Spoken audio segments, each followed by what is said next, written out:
Seahawks Nest live stream show. My name is Brandon Kane, and I do appreciate you for tuning on in here today on a beautiful Thursday afternoon here, or Wednesday afternoon here, as we start to turn the corner toward the weekend.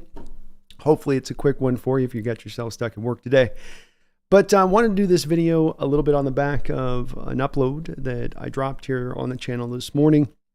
And I think I'm going to try to do this a little bit more at times when we do the uploads, because there is kind of a more of an onus on getting these out with just, the fast, condensed, concise, no fat kind of things, where you can't always just get into it as much as we would like to do here at the Hawks Nest in talking about any topic. But this topic today that we're looking to discuss and I wanted to get into is the DK Metcalf one, because it is one that does puzzle me. So that was really a big point of the video, is that I'm an older fan. I've been around the block many different times. I've seen many different Seahawks teams. I've seen many different Seahawks stars in different eras.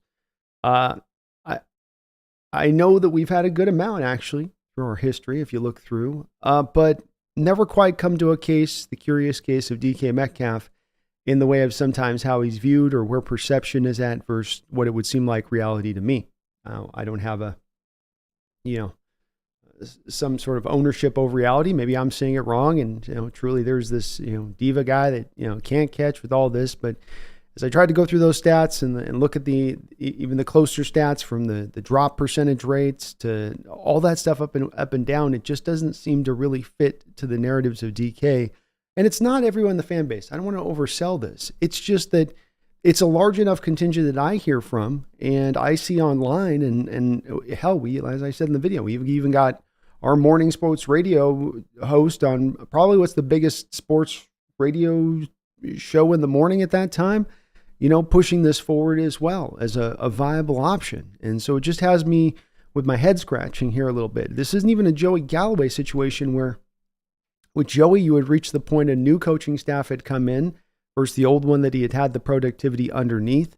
And he wasn't necessarily going to be a fit to what the new coaching staff wanted, which made him a viable guy to go out there and trade and get the capital back. On top of which, you're not going to get back the kind of draft capital you got for DK or for Galloway at the time, but that's neither here nor there. You have paid DK. There is a dead money hit here. You are almost into a position of feeling like you're trying to force something to happen or make it happen that really doesn't have anything and adds up to make any kind of sense with it.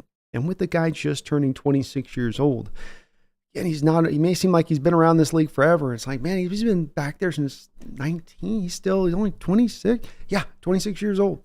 And receivers can play for quite a length of time in their career. I'm not saying it goes to 35, but at least for the next 5 years, I don't see a big reason to go try to be moving off him at this point. I couldn't get into as much of the X's and O's I felt like in the video, because I think that we would have gotten a little bit lost in the sauce on that if I did. But you can get into all of the aspects of how Grubb is going to find ways to feature him and manufacture those completions, manufacture those touches. I've even got a couple, comments still underneath that video now that I pushed that, people are going, well, he just needs to produce more. So you're going to get your production now, because now those things that I'm pointing to that were kind of removed away from his grip and his control, number of targets, the way the offense operates, whether the offense hits and then targets the middle of the field, those things now start to become at least marginally improved, marginally covered. Even a marginal step forward will be a nice bump, I think, an improvement in production from his standpoint. But DK has been a great player. When you look through, and that stat I did present in the video about the top 20 in touchdown receptions through 5 seasons, and that he finds himself in that mark, when you look at the names that are on this list up ahead of him or around him on that, being Jerry Rice, Moss, Dez Bryant, Gronkowski, Jimmy Graham's on there, Calvin Johnson, Tyreek Hill, Marvin Harrison, Larry Fitzgerald, AJ Green, Antonio Gates, Odell Beckham. It's not exactly a random list, I'm saying, of Jags, right? It's not just guys who went out there and had a 5-year run where they went out in there and you went, well, he was good for 5 years, then he was gone. If you actually look at this list, really only a couple guys that you could kind of put into that favor, I suppose, would be Carl Pickens, who definitely had a little bit of a drop himself on this list.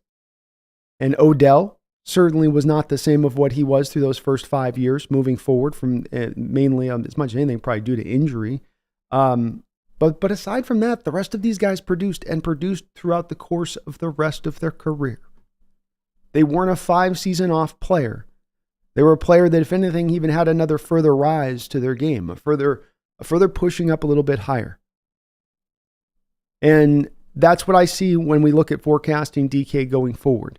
He has the potential to be the 15, 16, 1700 yard guy. He can put up those kind of stats. It takes the targets. It takes the defense getting off the field. It takes the coaching staff that's exhibiting a modernized approach in their way they're going about their business and how they're utilizing him.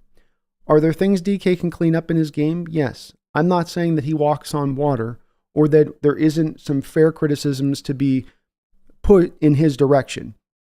When you look at the total penalties he's received that haven't been in situations where it's offsetting throughout the course of his career, it's 21 total penalties through 5 seasons. That's holding penalties, that's PIs, that's pushing a guy in the ground and just seeming mean. 21 penalties, 5 years. That's holding calls in the running game. So to me, again, as we go down to the bottom line versus what our eyes kind of feel like in the moment where it stands out to you and you go, man, that's a problem. It stands out to me. But when you get into, I think, a little bit of the deeper dive of the stats on it, I mean, even a guy, he's got like 10 more penalties in total than like an A.J. Brown does. He's got like 9, 10 himself.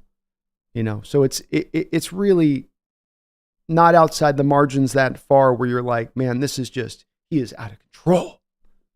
We got to get this guy under control. It's not. And the drops and the drop rates have not been bad either. He's not been up at the top 5, not been in the top 10 on a yearly basis. It's not where you're going to find him. He's been overall solid with the hands as well. But I believe the production is coming now at DK. All of those things we spoke about, those hold back, now come a bit more to the forward front. Spoke to again in the video, but just want to present this again. Here's your Seahawks defensive rank as far as the number of plays they're playing in a football game over the course of the last 3 seasons, 2021, 2022, 2023. This is the total number of plays. And if you can't put together that your defense is out there for the most total plays in football on a yearly basis, that's going to reduce the effectiveness of the offense, I don't know if there's an argument I can make to that, because that's exactly what happens. The offense now has its snaps reduced. This is why our offense this year, for instance, I think was the 9th most effective offense in football. But I don't think a lot of Hawk fans would just stand down and go, yeah, they were top 10 offense this year for sure. The efficiency they were, but they didn't have those the chances, the opportunities to go out there and get it as much, because you have a defense that, as I said in the video, is literally living on the football field. And they're not getting off. First, third, and first in the total number of defensive snaps that you're accumulating over a season. I posted out a stat of this earlier this year to really kind of put this kind of stat in perspective. If you look at this, the number of the snaps that the Seahawks had, the number of snaps that the Niners defense had throughout the course of this year, it's like the Seahawks defense played a whole nother game and a half of football on top of that. So it's not some little small tiny thing.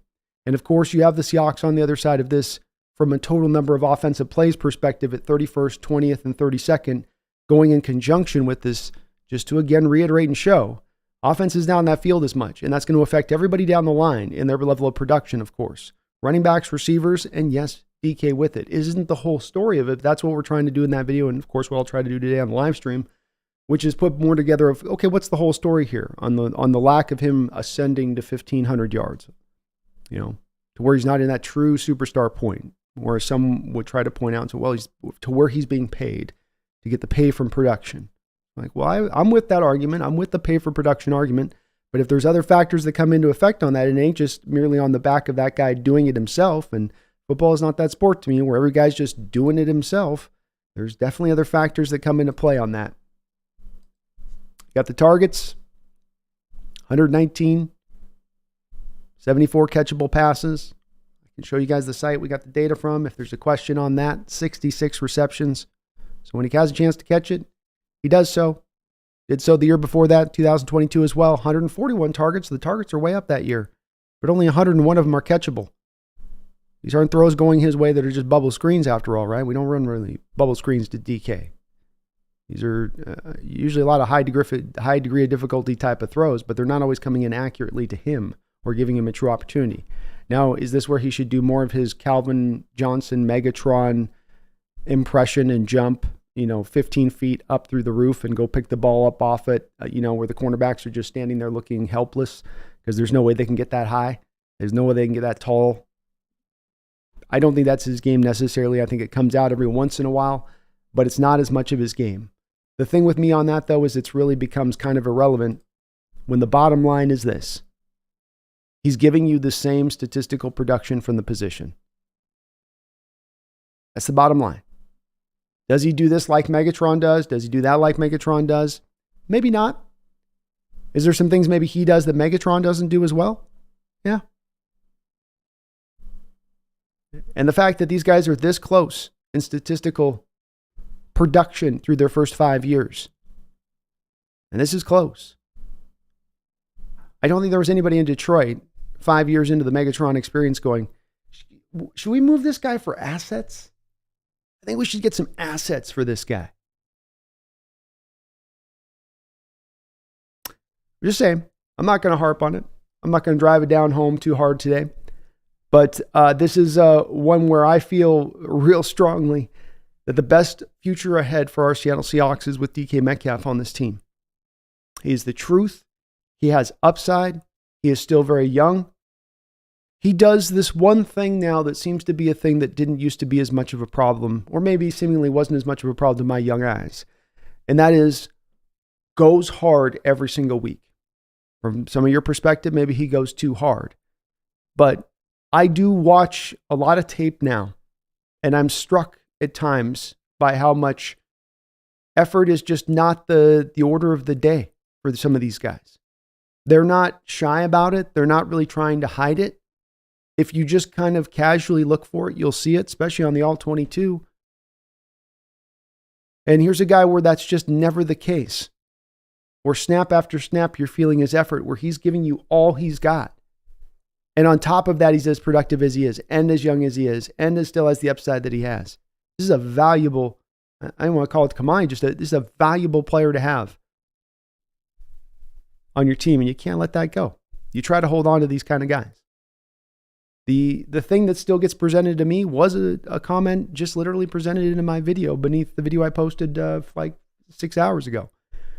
Was he's a clubhouse cancer, locker room cancer. Again, these narratives. Because he seems to get passion on the sideline because he slams his helmet and breaks a plastic thingy on the back edge of something.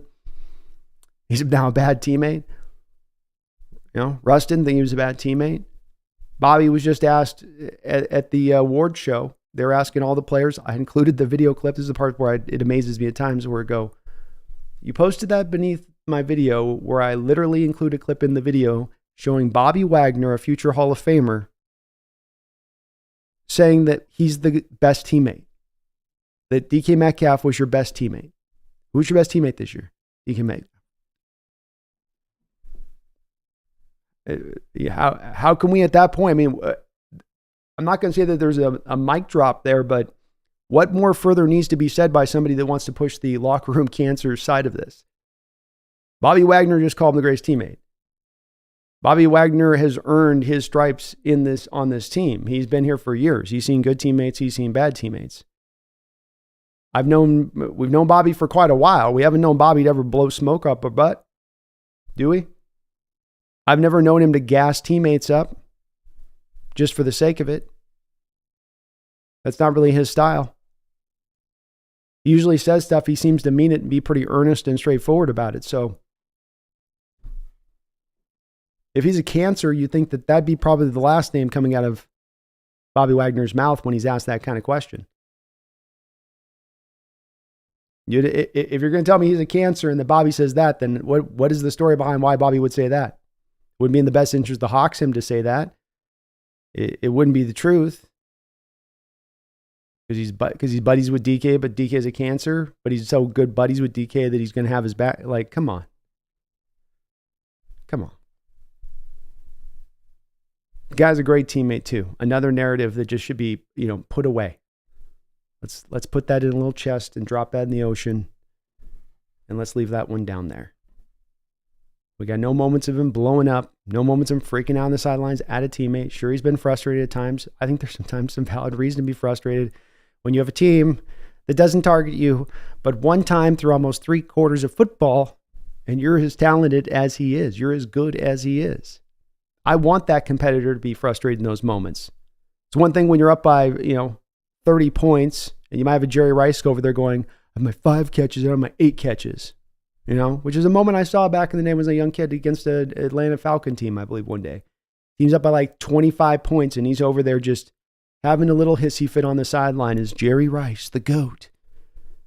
And I've got no moment of that like that from DK. And off the field, we don't even have to talk about it. It's clean as a whistle. There isn't ever anything problematic off with that. This guy's the ideal. Again, I'm not going to harp, but I want to hear a little bit more about from you guys where you stand on it.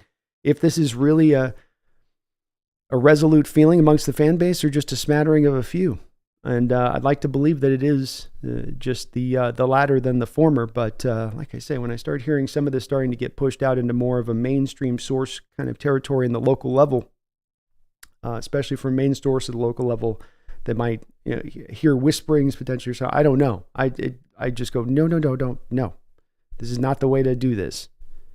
And you didn't, last point on this is that you didn't, you absolutely did not have an offensive line and defensive line that moved to sort of a porous state over the last few years because you've invested too heavily into the wide receiver position. That's not been the case at all. It's because you haven't put the assets into it, put the resources into it. It takes the dedication of that, not ripping from one to put to that, but simply put to that. You're coming up in a draft right now. You have a potential to trade back, add picks. Lots of really good offensive linemen in this draft for the first time at the top, maybe than we've seen in a while. I mean, it's pretty deep a group. You can come away with 2 really good starters from this group without having to sacrifice future draft capital or a huge amount of money that you have to spend on the position at that point. It just takes the dedication to it. You do that, make one little key signing in free agency of actually good value, not bargain basement, right? Like Austin Blythe or Evan Brown. Bless those guys. They just, you're paying what you're paying $3-4 million, $2 million to $4 million on a 1-year deal. You're going to get what you pay for with that. It's not a big shocker or surprise. Where you're moving this guy to that position, that guy to this position, and away from their natural position, not a shocker, then they're not at their best at that unnatural position you've moved them from. As was probably, I think, the case when it comes to Haynes and Damian Lewis. So just put the resources into it. You don't have to grab over from this to put into that. You can just put into that. And I think the Hawks are going to, I'm almost certain that they're going to make this a lot more of a forefront. When you look at Schneider and his background, he definitely deals with offensive linemen. As far as the Packers go, they definitely do a bit better job through the years of making sure they've got a little bit more, I think, stability there in their offensive line and strength than we have recently. So we'll see if we go back to our beginnings with that. But thank you guys for watching. Appreciate everybody who checked out the DK Metcalf video. We got a lot of good views on it and some great feedback from you. So I appreciate you guys for that. We're going to just do a quick little pop in and out show today. We're going to be the last show here before I got to go away for maybe about a little over a week or so, maybe just a little over. So we'll probably be back not this Sunday, but next Sunday on potentially the next show, depending on if I can get a hookup here on my travels. But thank you for watching. Please hit the like button if you could for me today. I would really appreciate it. Megan, it's good to see you in the house. Sorry, not feeling too well. U.S. Army, hello. Truffles, what's up? Nick, 3 hour, hello. Look at the switch. How you guys doing?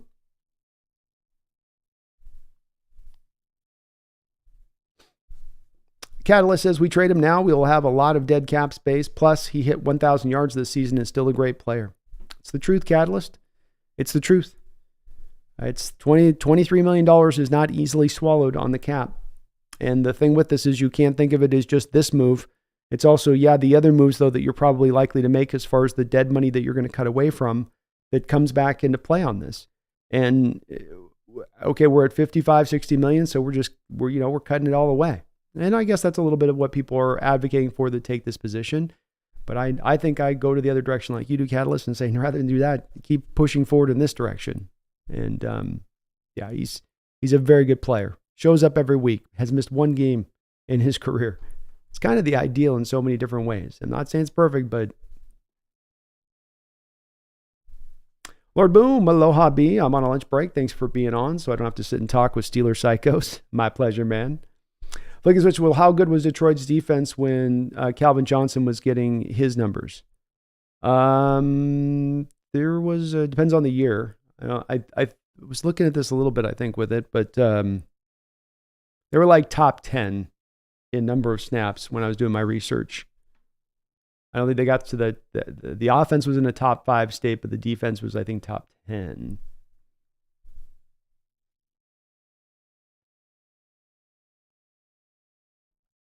Flick says, I think the penalties are more glaring when they're happening in critical moments. They are more glaring if it's in those horrible bad moments. But even those, that's where it's like I also go, but which, the bad moments that occur is, and there's a couple that stand out. I agree with you. It's like those moments end up kind of fitting in people's mind. I think football's that way anyway, where it just has that, because of the way these big moments in games can happen, they end up standing out so far right ahead of the rest of all the other plays. They become this thing that's its own deal.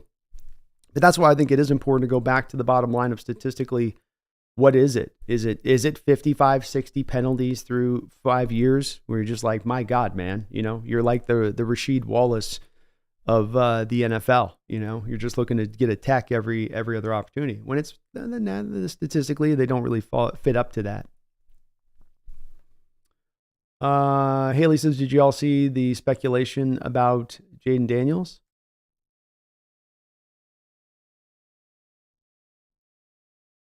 Let me type Jaden Daniels speculation. Let's see.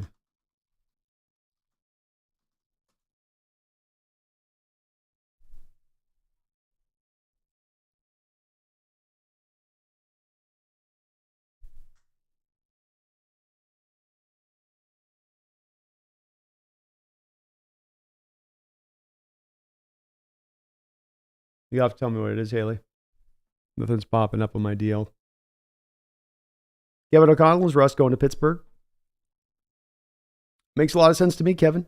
I had originally thought Russ's best landing place was going to be Atlanta when you still had Arthur Smith there because of that team needing a quarterback and Arthur Smith's commitment to running the ball. And now I think that would fit well to where Russell's at this point in his career, and that they could even find some success within that. So Arthur Smith going to Pittsburgh now as their offensive coordinator, and Russell going there as well could make a lot of sense. And I'll say this, Russell Wilson is head and shoulders above, to me, Pickett and Trubisky and Rudolph. So it's a smart way for the Steelers to upgrade their quarterback position without having to dump a boatload of assets. It's a fit for Russell with where he's at. And that'd be cool. I think that's a good fit. Thomas says, what's your opinion of the new hires the past few days? I can't wait until the 26th.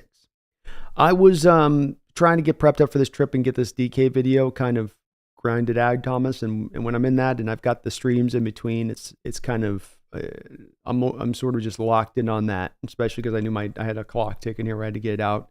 And sometimes on these videos, it can just take so long to get them done. So I haven't had a chance to really do much of the deep dive on too many of the newest of ones just over the last few days, as far as the quarterback coach and whatnot. But I'll try to do it over a little bit of my break here, maybe take a little bit of a closer look at these guys and what they bring. It does get, Thomas, when it gets down to like quarterback hire or this guy's this hire, and you go, boy, it's pretty far down into my spectrum of, I'm not sure what my takeaway would be. He was here, he was there, he kind of, it's more to me the high level stuff guy as far as Grubb and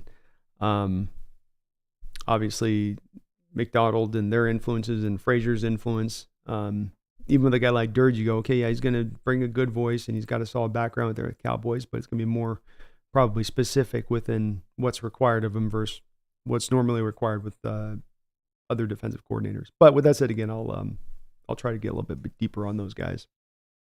I was getting tunnel vision. Flick says Calvin also played 6 less games of the 5 years of his career. It's true.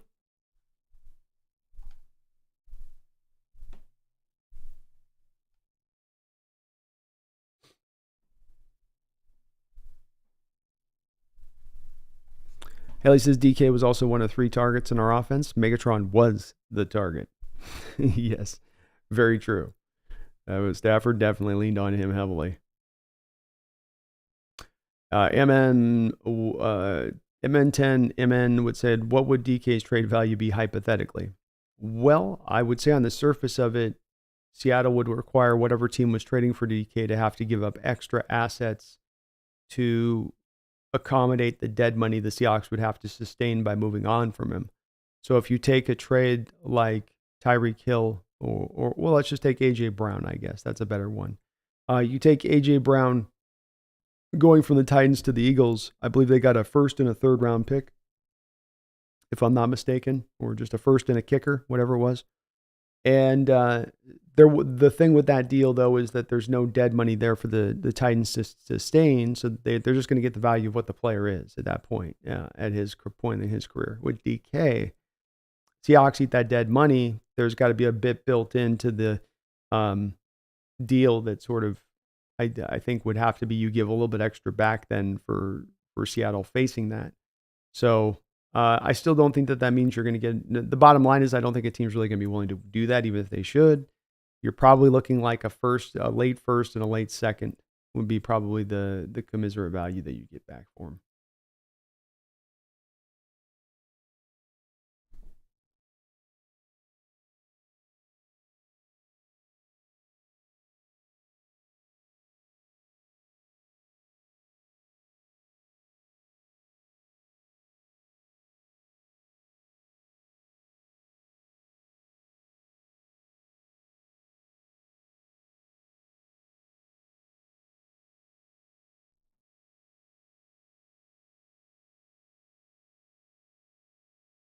Nick says it's crazy. There's a group of Hawk fans who think DK should go. I do find it wild, Nick. As I say, I've gone through and we've had Largent and Cortez Kennedy and Walter Jones and when Hutchinson was here, Lofa Tutupu. Just to take any of the guys down, even on a somewhat of a lower level, these guys usually are revered and loved and wanted to be kept at all costs. Tend to love up on guys, if anything, here in Seattle. Over love up on guys, I should say. Thomas says, maybe I heard rumors that Caleb doesn't want to play in Chicago. I could see him going to Washington. I've heard that that's quietly a little bit of what might be being pushed for in the background, Thomas. And that he doesn't want to play for Chicago. It's a bold move on his part to do this already with some of the potential power moves we've heard he's trying to play. But, hey, you don't want to go, you don't want to go. And if you got the power to swing it, I suppose. MJ says DK and Lockett, yes, but I want to see the tight ends and running backs much more involved in the passing game like there was in the first few games last season. I think, MJ Daniel, you're going to be satiated on this front because the team is going to target the middle of the field much more often, even if they're middle of the road in targeting the middle of the field. That will be twice as much as targeting the middle of the field than they did last year. So that's going to be a big help because, of course, that's where tight ends usually are going to get a lot of their productivity. And when it comes to the running backs, I would think that at the very least, maybe in the screen game especially, this could come into play where I think the Huskies about 1 every 8 plays ran a screen last year. If Grubb's looking to bring something similar here, you're going to see those backs included in a little bit more at that point, I would think, too.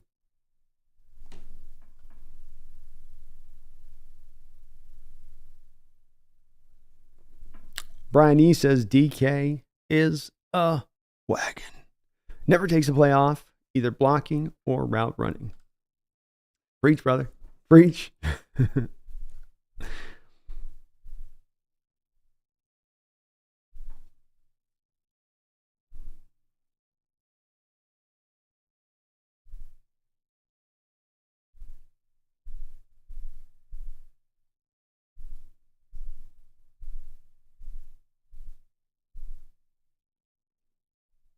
Yeah, Nagas, I see your arguments on the backup quarterbacks. It's kind of like what I'm trying to say is I love the fact you're including that. And that's the same thing I'm asking to have included over onto the DK side. It's a bit of like the point that was within my video is that the productivity level on these receivers is different by what they have as some of what deals around them. It's like what I say with quarterbacks. If you got a piss poor offensive line. You don't have a magical cape you put on your back and you fly. And I get that there's definitely those highlight moments there where Megatron's done this and done that, and he skies up over 2 guys, and we don't have as many of those moments for DK. So DK is insert A. I don't know, though, the whole extra level thing. That's the part of this that I don't get, because as you say, Nagasa, that's one that's definitely highly pressed to me and told to me often.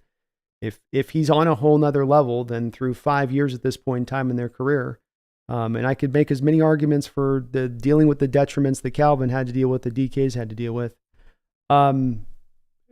especially considering that most of those years through there was not with backup quarterbacks. I'll give you, there was some of that there, but Stafford was most of those throws, most of those receptions, most of those yards, most of those touchdowns were coming from Stafford, who's proving himself at this point to be a Hall of Famer. We weren't sure at that time, but I think he's going to probably get himself closer into that realm here as we go along. But if he's on another level through 5 years, he's not beneath DK Metcalf in receptions. He's not just barely ahead of him by yards and touchdowns. Again, yeah, he had a few games where he was injured, to your point, a couple games less, but DK's had a couple games where he was out after the first, second quarter because he's injured. Or like the Detroit game this past year where he broke a rib and the whole rest of the game he was out there as basically a decoy.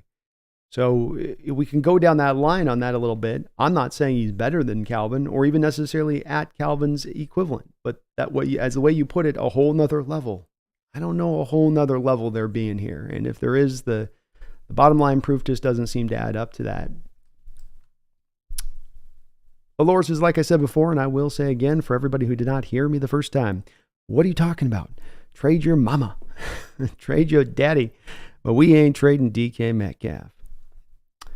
Flick says, think about the amazing catches the Largent, Blade, Lockett, Baldwin made in their careers. DK needs to get a few more of those in big games to help change the narrative perspectives. Maybe so, but I just don't think it's fair.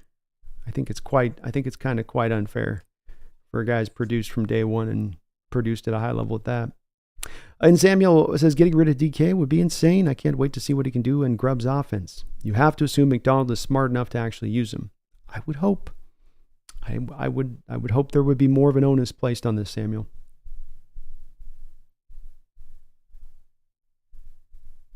Tom Sigler, it's the same with Penix. Yeah, no. MJ says, my thing is I would like to see DK change his tendency to lose his cool at times and get a flag. I think that's another common sentiment definitely pushed out there a lot, MJ, and I wouldn't push back against it too much, in that I certainly would love to see him play a little bit more under control. There are moments where I think, when you hear Shanahan saying after the game that we were trying to target DK to see if we could get him to lose his head.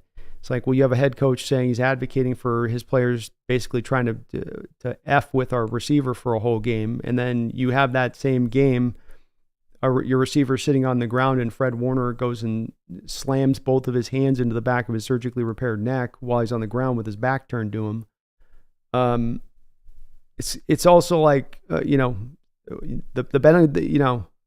of this too is also like, I don't know.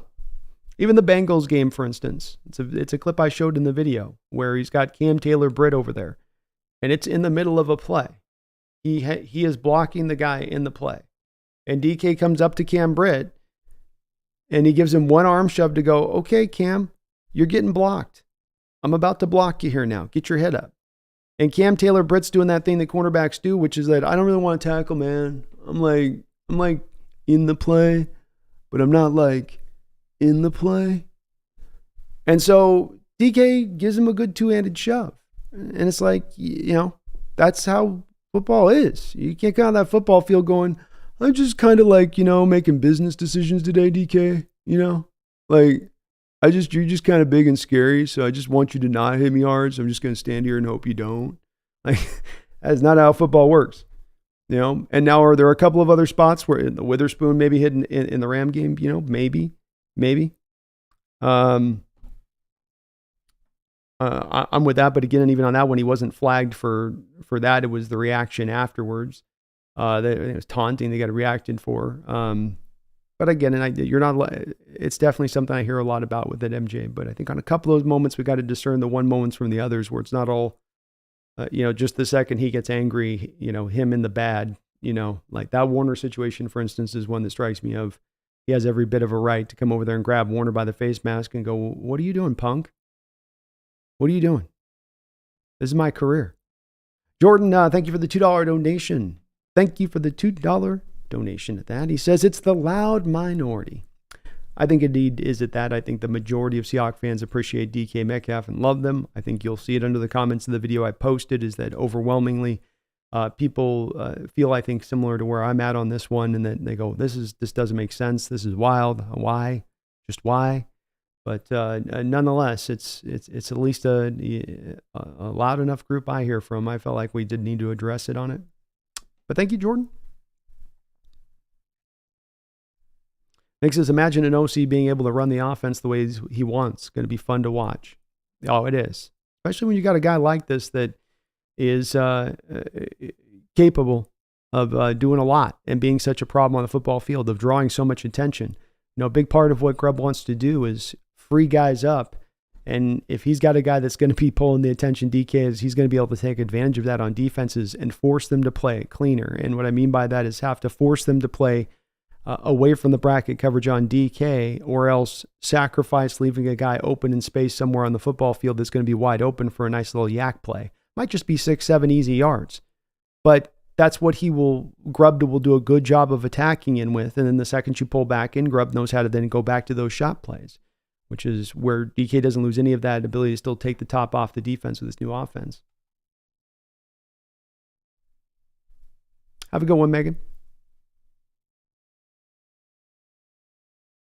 Thomas says, shoot, I saw a draft by the Giants where they traded 16 and got 6. In that pick, Seattle took Jaden Daniel.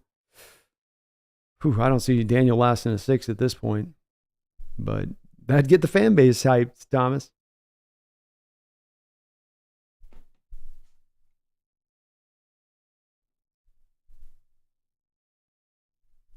Haley says, if DK gets doubled every play, though, even without big stats, his value becomes opening up other targets. That said, DK still gets open, evidenced by his fourth quarter performances when behind. It was the part I was going to hope to try to feature in the video, but I wanted to keep it under that 10-minute mark. It's probably another video I'm going to do, Haley, before the offseason, is a little look at the clutch moments of DK throughout his time here playing, and because he's had a lot of points where when we needed him at the end of the game to go to him, he's been big and huge in those moments.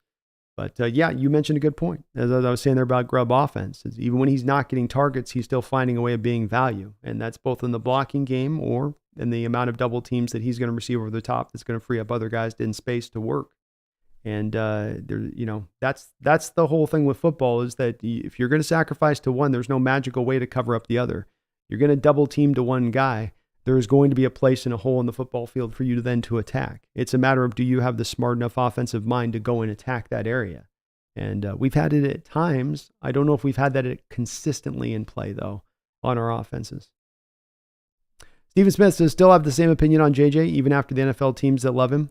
Yes. Yeah. I certainly can be swayed sometimes, Stephen. But when it comes to the quarterbacks for me on this one, and maybe this will be, everything's a teaching point for me. I'm always trying to learn a little bit better and get sharper on the understanding of prospects, get better at just evaluating, and hopefully everything keeps improving with that through the years. But there is that sort of gut instinct thing that does exist in this evaluating process. And once you've gotten through a couple of games on a guy, and that gut instinct is there, and then you hear so many others on this saying, yeah, this, and this, and this. I go, yeah, but I watched the tape. He's young. He's a winner. Yeah, but I watched the tape. I watched what he was doing. Yeah. And I'm a stat guy. I lean on stats. I love the advanced analytics with him on, big time throws, third down throws. And all that's valid. I wouldn't kick the feet out from under it, Stephen, but the tape is still the tape to me. I don't think he is upwardly mobile. I think he's kind of like lower. I think he's not even Alex Smith kind of mobility. I think he's about Alex Smith arm strength. I don't think that he has Alex Smith's size. I think he's about 2.5 to 3 inches smaller and about 15 pounds lighter than Alex Smith. So I don't understand really as a bottom line when we talk about this not being about what a college quarterback does at the college level, but what a pro has to do at the pro level with grown human beings around you. I think this feels like one to me that I still fit Steven into saying, this is for me, like Mac Jones was, like Malik Willis was, like Wilson was. Who's that guy? You guys know all my hits on this. Corral. These guys are guys that you can go back and look with me, Steven, where if you look at my evaluations around the draft and me talking about it, I was talking about them in the very same manner right now that I'm talking about JJ McCarthy. So it's one of those, I get deja vu and I go, okay, I look in retrospect at those quarterbacks. I looked at it and I think, you know what? I think I hit those out of the effing park. I hope Kyle Wilson reclamates his career. I hope Mac Jones goes to the 49ers. No, I don't. I hope he does because he'll still not be good there. But they haven't, maybe they can prove me wrong still yet. They're still young guys. I said Matt Corral was going to get broken at the NFL level. He couldn't get through a first preseason without getting broken. So there's been stuff I've been very specific in my evaluations on these guys going at times with Wilson, especially. I don't get it. I flat out don't get it. I can get it a little bit more with McCarthy than I can with Wilson. Wilson was just funny money for him to go up in that top 3. That was, with McCarthy, at least he is playing, he's younger, playing around, better competition, less necessarily natural built-in protection. But nonetheless, no, my evaluation still remains the same on JJ, and I don't understand why he's vaulting so much up boards from NFL evaluators. It doesn't, I wouldn't feel good about that pick. I wouldn't feel good about with him on the Seahawks. I think just like those other guys I talked about, you're going to look at that pick 3 years down the road going, why didn't we just look at that straightforwardly? Why did we let ourselves get ourselves lost in the forest despite the trees? Sarah says, absolutely need to keep DK. He's a stud, but I understand for cap purposes. I'm a Colts fan, but I don't mind the Seahawks. Well, Sarah, is that you? Because you guys need wide receivers and you have cap space. Are you doing some subtle stuff here, Sarah? Is that some subtle stuff? Trying to get our DK. Yeah, unfortunately, we can't do the $23 million of dead money. You're only going to save about $1.5 million collectively by moving off of DK. So there's no big savings to be had on that one. What's up, Sarah? Megan, some friend of yours? Well, it's good to see you in the house. Flick, I do actually think DK can be a great wide receiver. I think when he gets those game-changing receptions, people will have a much better attitude of him. Agreed, Flick. I think we can get the targets up, receptions will come up with it, and I think that, that will hammer there. I don't know if on the game-changing receptions part, though, Minnesota Vikings 2020, your offense ain't working throughout the course of the game. They start out at the 4-yard line with Russell. It's you hit him on one route on a slant, then you throw a go ball down the line that he goes up and high points the ball over the top of the corner in coverage. You get down to the end zone, he catches it for a touchdown, game winner. You got last year against the Rams, driving down, needing a touchdown. No room of error. He's got Ramsey on him at the time, right, in coverage. Everyone's like, Ramsey locks him up. That's the DK killer. That's the DK killer. And he breaks inside, open up, makes the catch, clutch moment, touchdown, game winner. There you go. There might be almost a half a dozen of these kind of moments, that I could point out. The Eagles game. You start out again in that game with Drew Lock last year, from like the 4-yard line.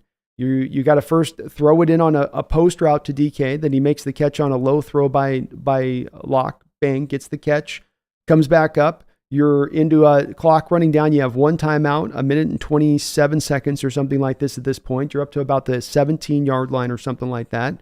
You come back, you throw a slant inside to him.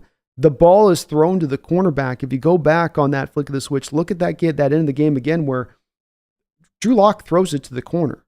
Corner's right there with his hands.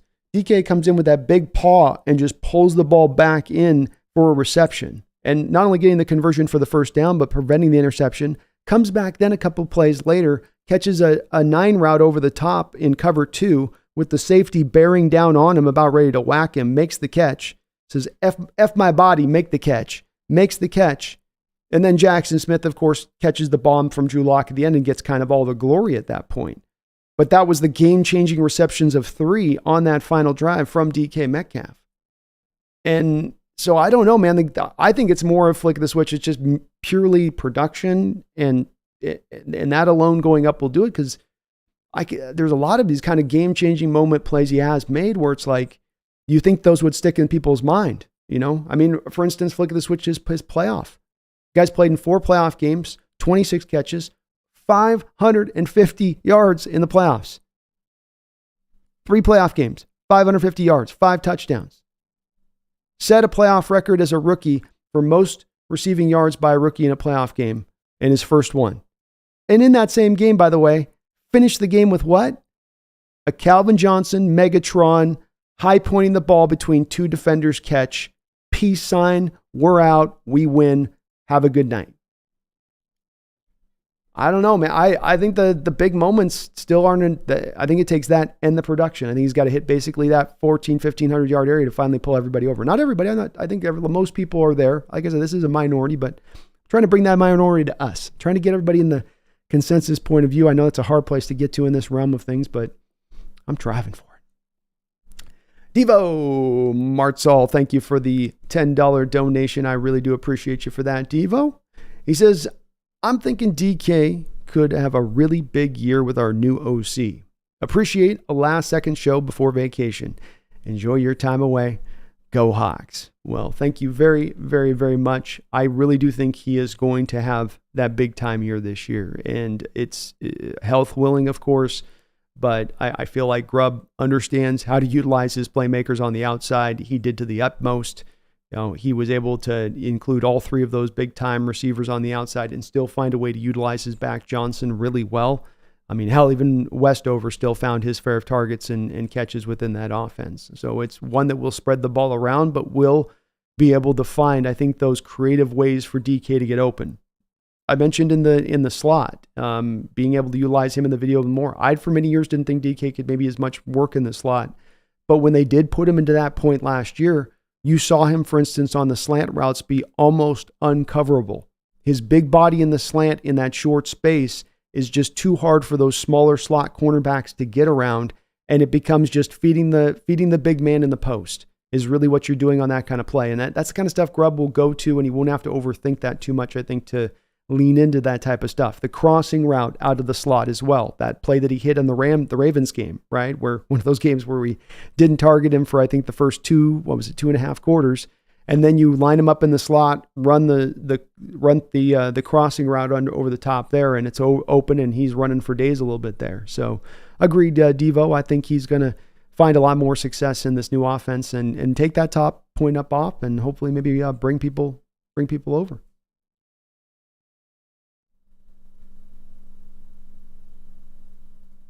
Nick says, Corbin Smith says something about the connections of our coaches in Daniels. Oh, yeah, there's one coach who had coached Daniels at Arizona State who just came in. So I think people were making which, I mean, maybe, B hired his old coach from Arizona as our quarterback coach, so people are connecting the dots left. That's a heavy, that's some heavy dot connection.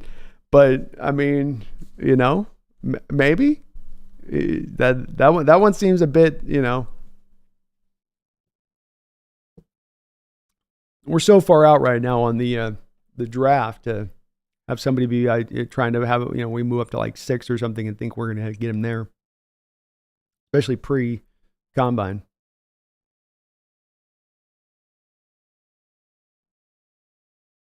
Corey says, not to get off subject. Oh, no, man. We opened discussion today, Corey. But been thinking about the Woolen thing. I just believe he's too talented to not figure it out. You make it work. He's a monster in coverage. You help him develop his tackling. I'm totally cool with it, Corey. Definitely wasn't advocating at any point, and I will make sure I always, because I know I sometimes might seem like I'm saying something on that. Definitely was not advocating for moving Woolen. I'm definitely a big pro Woolen guy and love what he brings to the table, and he does bring things to the table right now, even as it stands. So I think as a guy is going to probably benefit Corey from the harder training camps that McDonald's going to undertake. He could use some of that heavy lifting that sounds like these training camps are going to be like, and maybe that will, with it, make it better. I've got no time. I got no problem sitting on this one and going, let's let him continue to develop. Very least rounds out the cornerback room with a really talented kid with some great ball skills, who's got some even star potential to him. Just got to get that one part of his game kind of cleaned up. And it's an all the way around thing, from tackling to getting off blocks and willingness to play the run hard. And a big guy. He's got the potential to do it too, Corey. He's not a 5'11", 175-pound corner out there soaking wet. So he's also at least got the general build and that stuff to have this part of his game maybe kind of grow. Greg says DK already has some game-changing and winning catches, especially this year. There you go. He's read my mind, Greg. Great minds think alike. Esteban, DK deserves to be with the franchise for the majority of his career. I love what he can do and his vibe. Screw the haters. That's what I say, Esteban. Screw them haters, man. DK for life. Samuel says, I just can't see the logic of wanting to get rid of DK before at least seeing what he can do with his new regime. Me neither, Samuel. Me neither. That's what gets me so kind of shocking at times, that there's some that are sort of chomping at that old bit. Herbicide, we ain't moving on from DK. That's silly talk. This happens every year. The next phase will be other teams coming in here and demanding we trade DK for like a 4th rounder. Oh, yeah, I forgot about that, Herbers. That is the inevitable next part of this offseason, is that Giants fans will come in and go, yeah, DK is just not that. He's just not this, You guys are realizing that, It's good. It's good you guys are realizing Metcalf just can't do that for you. So we'll just take the problem off your hands for a 2nd rounder. He's good. I mean, just he's not fitting you. We kind of need receivers. I mean, kind of, sort of. We'll take him. I mean, if you're, we'll take the flyer on him.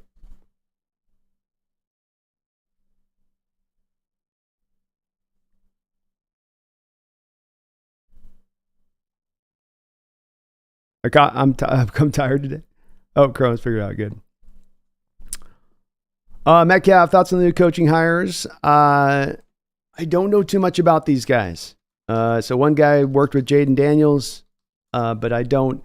Unfortunately, we've got Mac Brown, Nick Perry, Jeff Howard.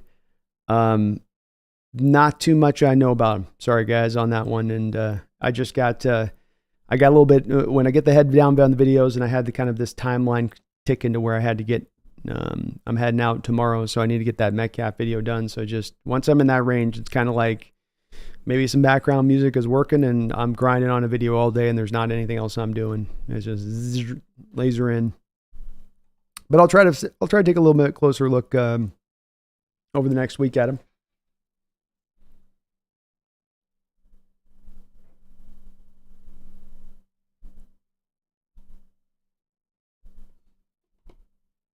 By the way, we got KJ Wright reached back out on email, so we might be able to work something out with KJ Wright here. So if you guys could at KJ and tell him to on Twitter and tell him to come on the Hawks Nest. Give him some of that confirmation. Give him some of that love and confirmation. Haley says Cody Barton couldn't cover well here, but he was significantly better for the Commanders. Cody Barton. I don't know significantly.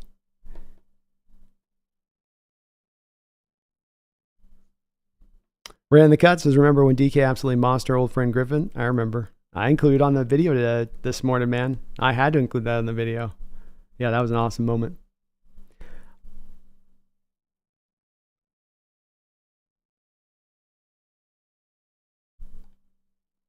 Sophia Ann, thank you for the $5 donation, and this is your 10th super on the live stream, so thank you for that monumental amount of support.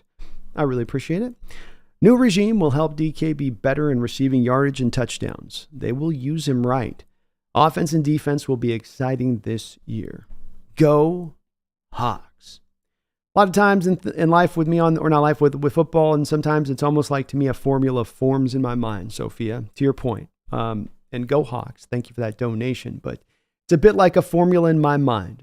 You have a new regime. A new regime does not instantly mean better regime. But when it comes to specific things, when it goes to the offense and defense, for that matter, there are things that you can see that quickly get at least cleaned up from where they've been that will help DK. Does this help to the bottom line of wins and losses and us driving forward and higher as a team?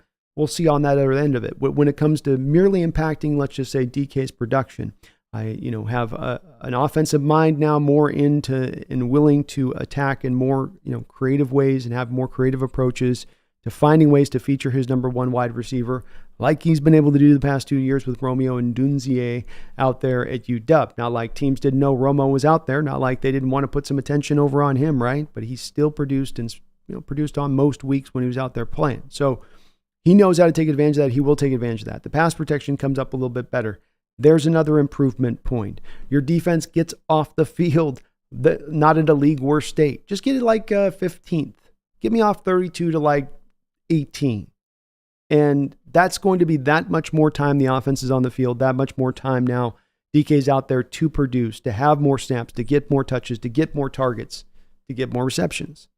And I think that it all works like that formula of all those little things work together to eventually bring that out, to allow for him to really show what he can fully do in his skill set that has just not been, I think, been brought out in the past for a variety of other, different reasons. But none of these things, I think, take substantial gains on the part of the Hawks. Doesn't take a better quarterback back there to do it. Doesn't take, you got to do this and I'll do that. Just some real basic, easy things, I think, for the offense. And you can start to find some of that extra impact from DK in this offense. But well said, Sophia. And thank you for that donation. I appreciate you for that.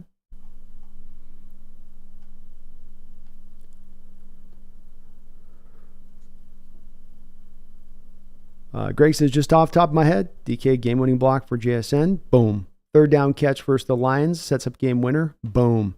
Back-to-back game-winning field goals versus Washington Rams. Boom, boom. Eagles final drive. Boom. Cowboys game 3 touchdowns. Boom. Let's go, Greg. World like mine. I'm going to do it as a video. I was thinking of putting into this and making it like a big video, but it was going to turn it into like a 16-minute video. So I was like, we'll just split on this one. I know the attention spans can get frayed at times, so we gotta be thinking about them attention spans. Laser Fresh. Hey, HawksNest, can you think of an offensive coordinator that went from college to the NFL and had immediate success? Ooh. Immediate success. Good question.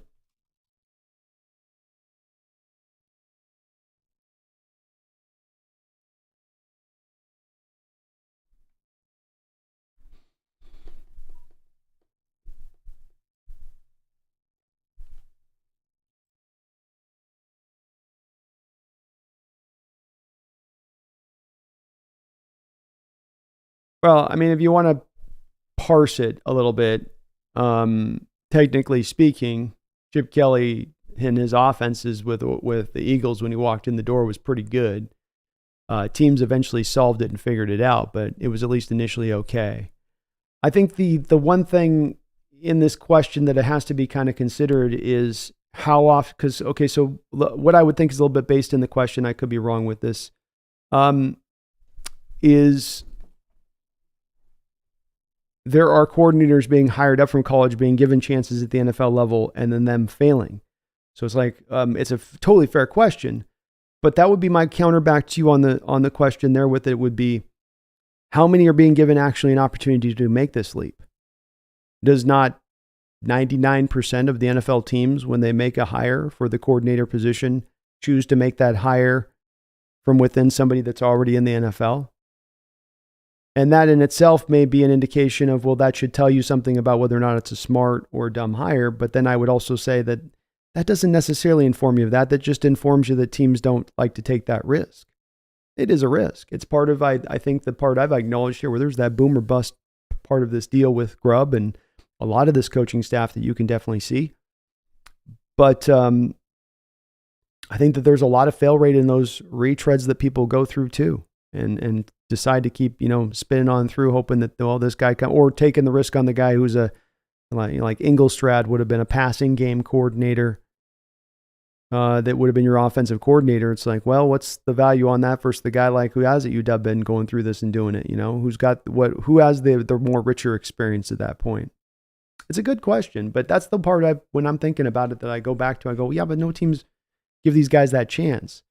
So you go laser. If I had a track record of, well, we look at the last 10 hires in the last 3 years of an offensive coordinator being brought up from college to the pros, and he's been failing, and we could more say, well, those guys just tend to fail. But it's more of an unknown, I think, if we don't see the teams ever giving that chance to be had.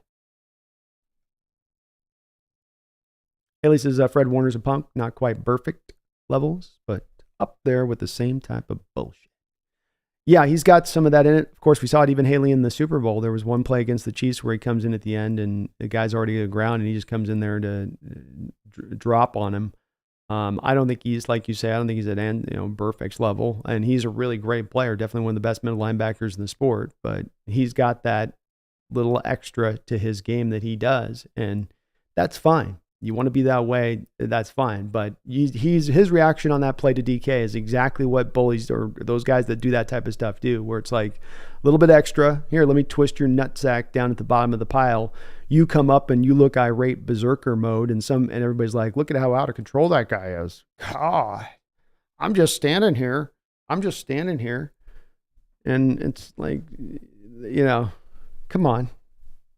Let's call the dirty guy, and the other guy rightfully standing up for the fact that was a punk, like you said, punk move. Cronus says it would also help if they didn't let the defensive backs mug DK on every single pass play. It's got to get frustrating for him. I mean, if you guys got the NFL All 22 package you can get for pretty cheap out there on NFL.com, you can go turn on any 49er game the past 3 or 4 years. And then take your eyes and go spot what Darius Ward's doing to DK throughout the course of the game. DK should file a sexual harassment lawsuit after each of those games. Darius Ward knew by the end of those games whether or not DK Metcalf had been circumcised. I'll leave it at that.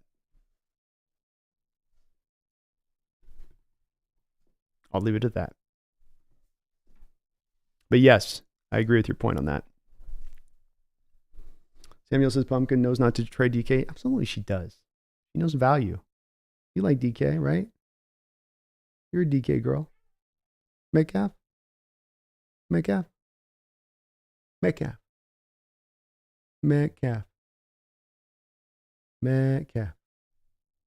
me one Metcalf. No? Not going to do it? All right. Greg says Brandon DK also led the NFL in off-target throws in the end zone this year, and I think last year also. That's right. That's a little bit of that point where I wanted to show with the catchable balls. That's the important part of this target stat that I present over the last couple of years, and this is that yours is a little bit of a branch off of this stat. Whereas we see with this, it's 119 targets on the year, but only 74 catchable passes.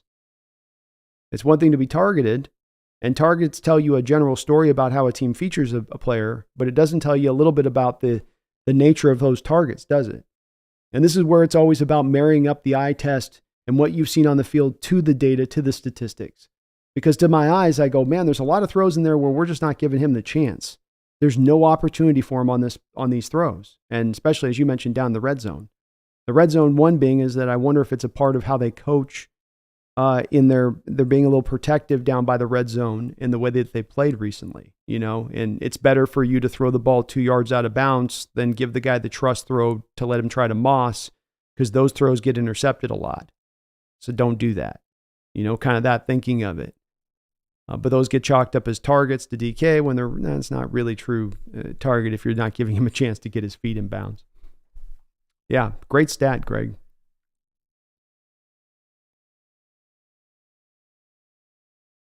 Haley says, was it the 49ers, the DB forced to break up but knocked themselves out while DK was just standing there like Travolta in Pulp Fiction looking around? That was. It's a fun game too, Haley, because he's mic'd up in that game. So you can go watch that to where the Niner corners and DK are having a lot of woofing back and forth throughout the course of the game. And one of those guys that was woofing was the guy that ended up on the turf. And yeah, that's what happens. You try to lay him out and you're giving up 35, 40, 45 pounds trying to hit a man like that. And you think you can hit that. And you're used to hitting a guy that's probably like 205, who might outweigh you by like 10 pounds. And it's a big difference. He's had a few guys who've hit him, gotten up a little bit slow.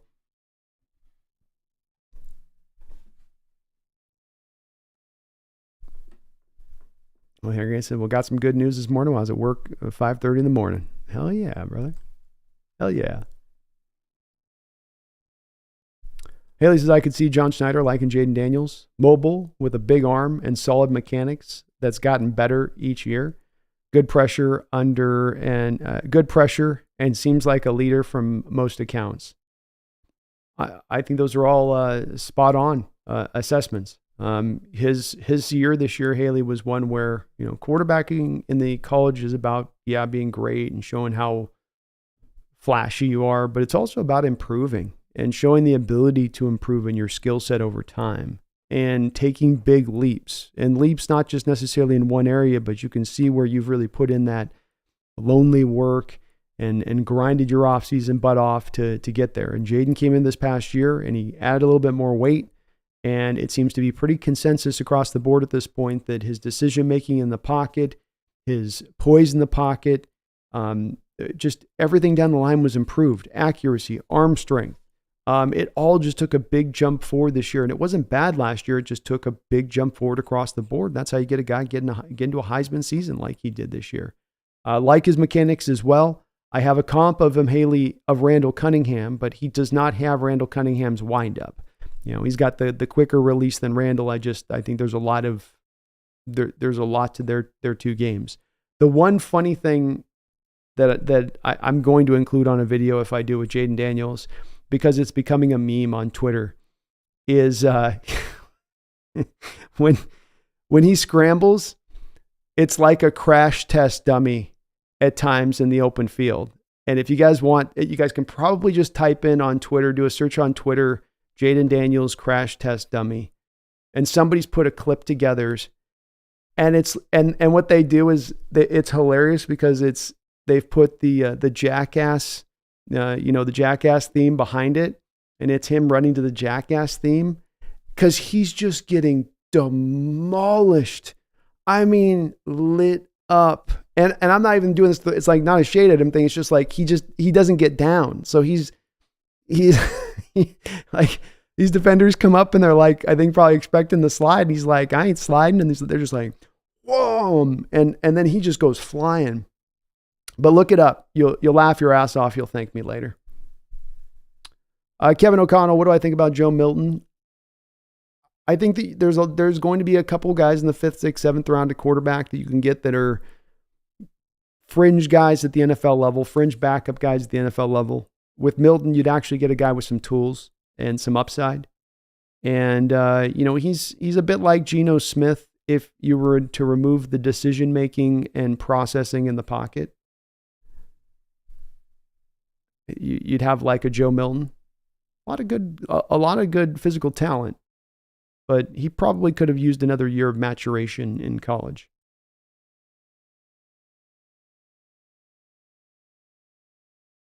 The value's there, Kevin, right? You're talking about taking him in the 3rd round or something like that. To me, that's he hasn't shown enough to be doing that there, especially with what we've recently seen from him in the Senior Bowl. But 5th round, you don't usually get that kind of upside in a quarterback in the 5th round. 3-hour, Daniel similar to Lamar his rookie year. A little bit. He's a much better thrower of the football to me, 3-hour. That's the difference with him. With Lamar, there was always, at least from my side of it, and it felt like some, that he just doesn't feel like an easy thrower of the football. You can just sometimes watch a motion and it just feels nice and easy and fluid coming through.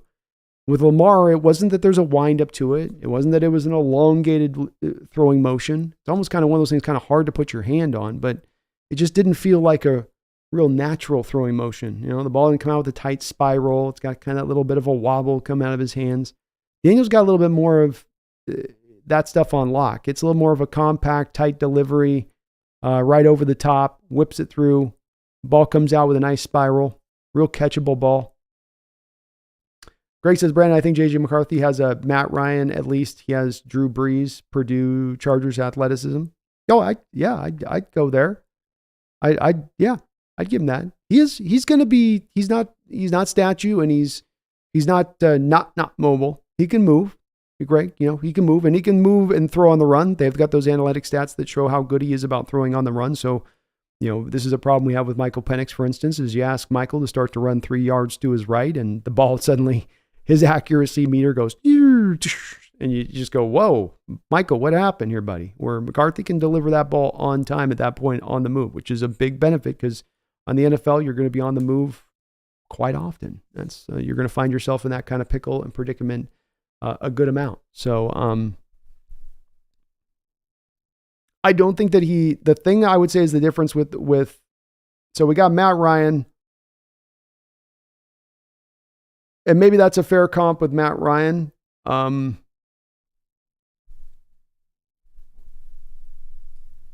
will say with me to Brees, I can't go to that comp just because Brees had a little bit more of showed it to you throughout college on what he was doing because he was with those spread concepts even then. I mean, he was in that high volume passing Purdue attack where McCarthy hasn't been necessarily in that. But I mean, Matt Ryan might be.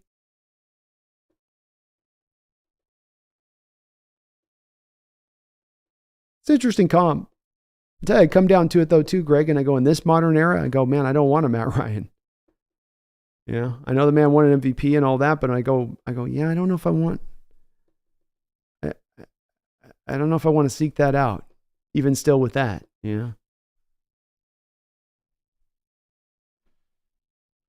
Metcalf season says we as a fan base. Oh, DK, a menacing nickname. I think we got to do it. We've already kind of started the process with Witherspoon. We didn't land on one there yet. I got to get my polling going this offseason, Metcalf season, and get this locked down. So we got to start figuring out. I agree. He should have had one by now.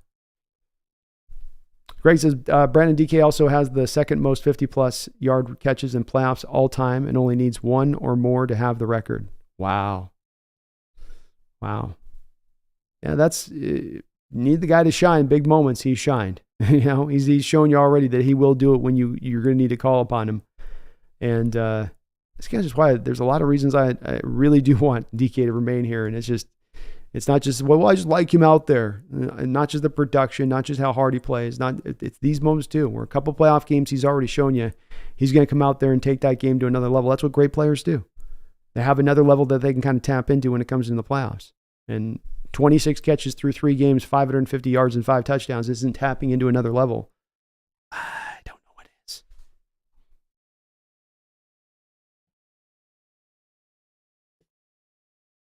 Edwin Stones is the new Megatron. Put him in the slot. Lock it outside. Njigba flying through the middle. Short passing game rules. Let's go, Edwin. I like how you think. Hawks, thank you for the $5 donation. Imagine the 49ers hire Pete Carroll to be the defensive coordinator, and then we get to see Geno Smith versus Pete Carroll 2 times a season. That would be pretty wild. That was a hell of a rumor that came down the pike here this last week of the potentiality of Coach Carroll going to the Niners to be the DC. We've heard that they have been shot down here by Carroll and that he's not going to do that. And so I don't see it. I thought that there was a very small chance of it coming down even so. But until the Niners position is hired, he's going to probably be, even if he said, no, I don't want it, probably softly connected to it. But it would be crazy if we got the news that Coach Carroll was going to be the DC for the Niners next year. That would be pretty incredible. But, I guess, and wild stuff happens sometimes, you know what I mean? But you talk about making it much watch even more so at that point. Oh, hell. There's nobody in Seattle's missing that game, those 2 games. But thanks, Hoxo. I appreciate you for that, man. Thank you for the donation. Brian Myers says, great DK vid, Brandon. Love the skill and passion. Well, thank you, Brian. I had fun putting it together. I did.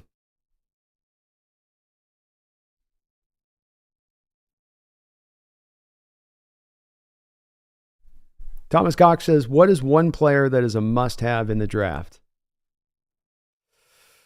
Ooh, good question. Gotta keep it to one, huh? I'm going to answer your question in two different ways.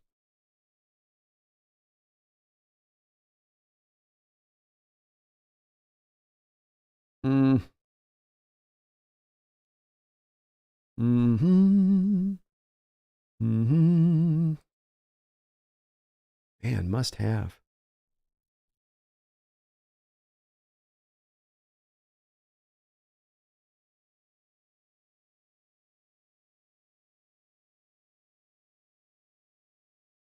Good question. I don't know if there's a guy that's risen up to my mark yet because I want to answer it not as a frontline guy for you. So trying to find more of a guy that I'd go, this guy down here. I'm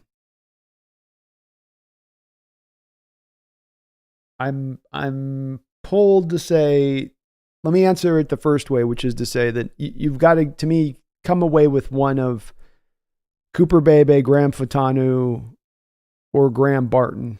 You know, like those guys to me just get one of those three somehow, some way, by hell or high water. If I'm held to just one guy that I would love to come away with, I think Tyler Nubin remains the guy that to me, or you know, Edgerrin Cooper, middle linebacker, because they both could be such forefront players on this defense and what this defense asks, especially with Nubin. He can do everything of what you need. And the way that Hamilton role really, I think, allowed that Raven defense to just kind of fully lock into what it wanted to do, you could do in a similar way, I think, with Nubin. And he's just fun to me. That's a tough question. A couple guys that are really just in more of that third, fourth round range that I'd look at, that I think, to your point, that are kind of into the spirit of your question, I think, a little bit. You know, Ben Sinnott, Kansas State tight end. He's starting to rise up my board a little bit. He might end up my third tight end here when it's all said and done. Malachi Corley has risen up for me to the second round, but he's getting hotter and hotter and hotter and hotter and hotter. And I'm led to believe that he's going to go a little bit higher than I'm thinking he's going to go. So, but he's a fun guy as well. Because that guy's just so unique. You know, he kind of gives you a pretty crazy skill set.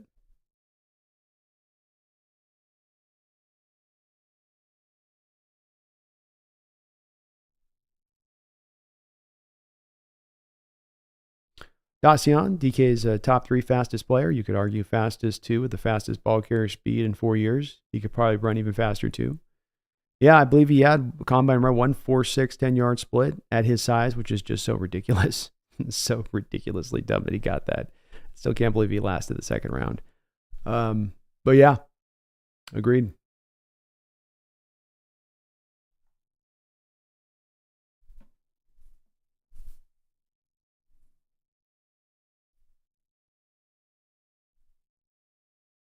Brian says Woolen's tackling went down last season because of his shoulder injury. Got gun shy, but better as the season wound down. Yeah, it got a little bit better. And he's still, I'm totally good with giving him room. Guy just moved to cornerback 3 years ago. So, man, not being the best tackler is kind of understandable. Greg says Brandon DK also has never had 150 plus targets in a season before, while Megatron had 2 plus in his first 5 years. Yeah, exactly. Yeah, there's significantly more overall targets to Megatron through those first 5 years of that production. So, you know, this production I show between these two guys, this little graphic I've shown of it, Megatron, to get to that 366 receptions, had way more targets than Metcalf had to get to the 372 receptions. To your point on that. More targuitos. I love these stats, Greg. Let's go. John Robinson in the house. How you doing, man?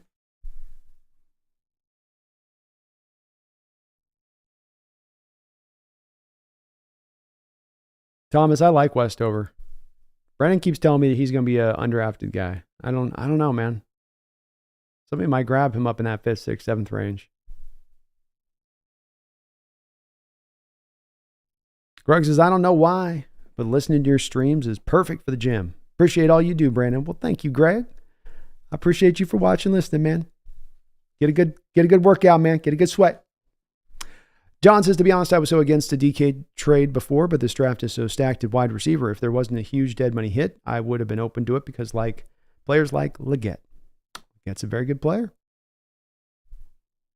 He did get weighed in, just John. I don't know if you had heard on that. He's not actually 6'3". He went in at the Senior Bowl. He's 6'1".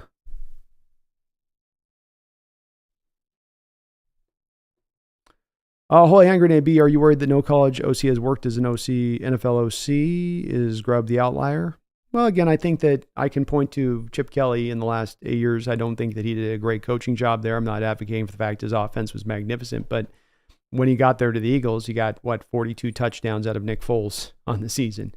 So he made the offense work when he first got there. But yeah, it's worrisome, but I think that also there's not been a lot of guys given this opportunity to do it. And, you get one guy now doing it, he gets some success. Watch it be a copycat league, and you get a lot more of these guys being brought up. So are we a forerunner on this, or, are we crazy? No, we'll see. It's an outside the box move, and that's part of why I say it's a boom or bust kind of hire, where it's not giving you the high floor of satisfaction and safety and comfort. You don't got the airbags, you don't got the extra seat belt lacing across you. You're going to be kind of free balling it in the car a little bit, hoping you don't get, but it's going to be, car's going to go fast. Talon deal. Anyone who wants to trade DK needs to ask themselves how many DK-like or even DK caliber receivers have we seen come into the league since 2019? None. He could be a Hall of Fame material if utilized correctly. Amen. Amen, Talon. Preach, man. Preach on that. I 100% agree. 100% agree. John Leggett is a DK clone. 6'1". Yeah, John, 6'1". Check out, John. They've got the Senior Bowl measurements came out for all those guys. So you can go check on they might have it up on a website now, but he came in a little bit smaller. So it's more like 6'1", 215. So that's why it looks like he can move a little better, as he's 3 inches shorter than DK.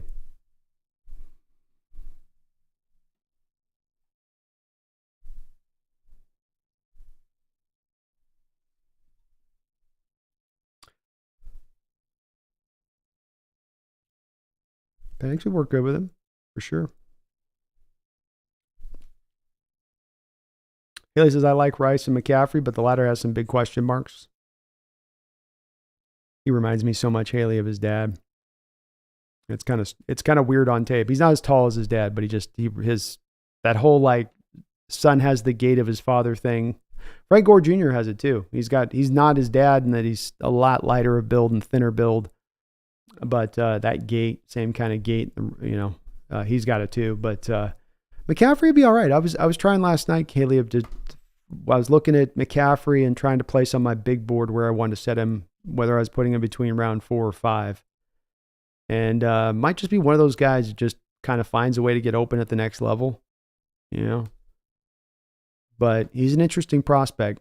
And Brendan Rice is all similar. Both those guys are guys you have to almost kind of dive a little extra on the tape in to get your full kind of feel for what they are. My thing with Rice is I think he's been dealing in kind of the wrong place in his college career right now, because he's the opposite of a receiver you want playing, to me, off script. You want him on script, You want him on an offense like Brendan Rice going to the Niners, for instance, would be a perfect fit. The off-script stuff is where he's not been very, to me, comfortable on tape with Caleb. And Caleb, of course, does not nonstop, sometimes off-script stuff.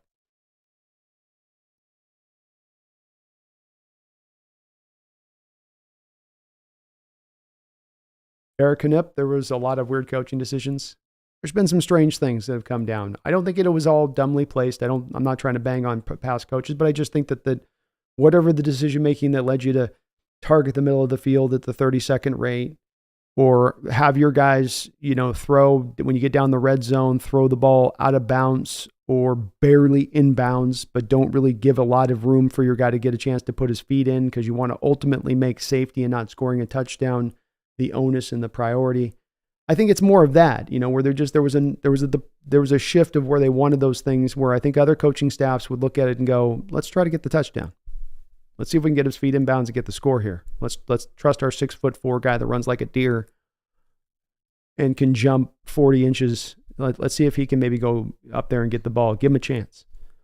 And I think the proof on this is going to be on Eric too, is if we come back this year and we suddenly find Geno's way more accurate down by the red zone and DK's now actually getting some catches and opportunities down there on those fade balls, and we'll be able to probably tangibly go back and go, okay, so that was kind of how they were teaching it and training it.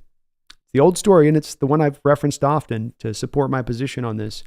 Go back and listen to Brandon Marshall talking about his time with Seattle and a practice that he had in particular. And this was when he was talking, Marshall was bringing this up at a time when he was talking about the strife between Coach Carroll and Russell Wilson and how Marshall and Wilson were down working on a fade ball in the practice field down on one end. Coach Carroll comes down there and they're working on their own little method for the fade ball they want to run down there. And Carroll's like, no, I want you to run the fade ball like this. Right? So and then Russell Wilson spent like supposedly 15 minutes there with Coach Carroll debating and pleading his case for why him and Marshall could run the fade like this. And Coach Carroll was like, the end of the conversation was like, no, it's going to be ran like that. So that does support a little bit of my presumption here that why you see the inaccuracy down by the red zone is maybe some of this of, if I tell a quarterback to drop back and he's throwing a fade, and I tell him that, okay, I want this to literally be eating the back corner of the end zone inside the white or in the white. And then it's onto our receiver's back to make the catch and put his feet down. And if it's a little too far, that's fine. I'm not going to ding you for that. But it needs to be there rather than too far inside. You need to always lean that hard. And I don't think that technique is exactly trained down to that nth degree of, I think the coaches will give a little bit more room on those fades to let the quarterback go, look, can I give my guy a chance to get in and really get in? I mean, I know you want to be safe here, but high degree of difficulty already on this throw without asking me to put it out of bounds to where the guy's got to stretch out of bounds and then pull the feet back, right? Have those feet dragging back on the backside to keep it in bounds.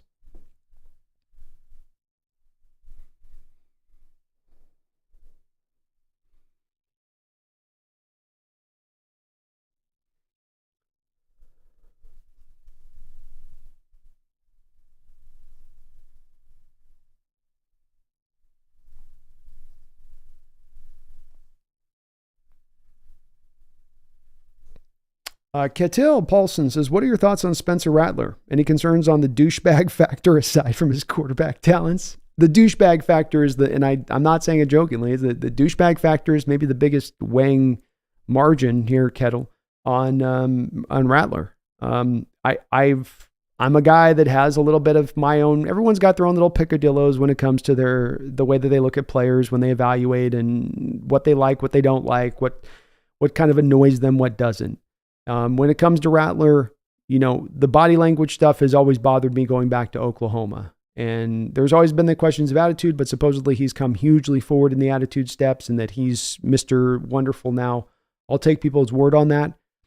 Going back last year and watching the tape, there were still those moments where, like you say, the douchebag factor is a great way of putting it. The meter was like at times, going do do do do do do do do do. And it's not that he's saying something. It's just that how a quarterback carries himself, his strength in the storm, his sturdiness, his resolve. Teammates are looking to those guys. And if you're over there, you're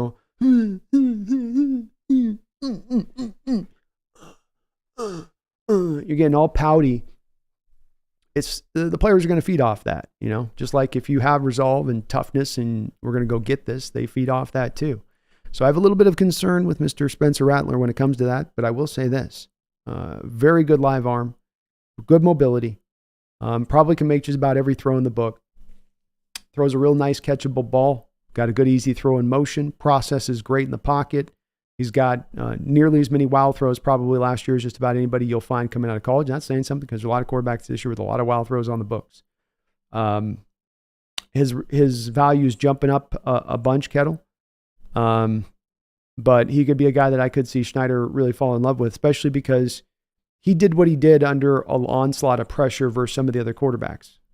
Penix is sacked 9 times.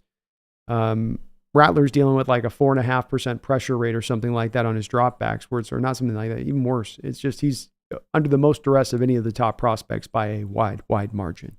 And he's doing it in the SEC.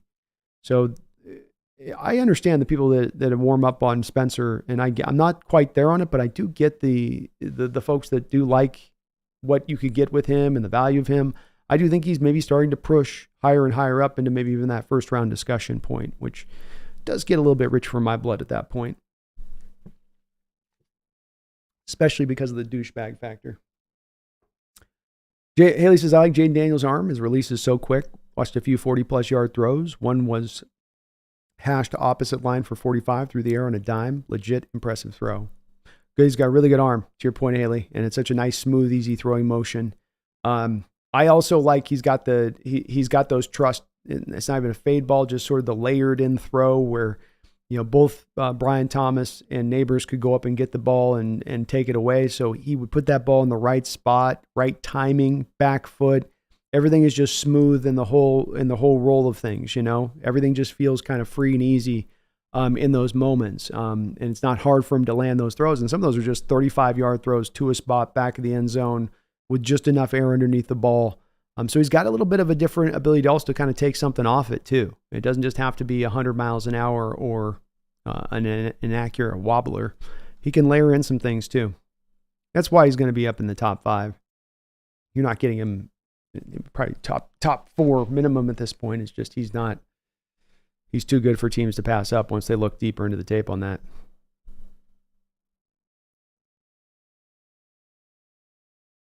Do more bump routes with him and DK? You could. He's going to be expensive, though. Will says DK is the Cam Chancellor of wide receivers. I like it. Hell yes. Kevin says definitely thinking Milton 3rd or 4th, but after watching tape, definitely some developmental is possible at 6'5", 250. Build a Cam Newton. Can we do that, Coach? We can try, Kevin.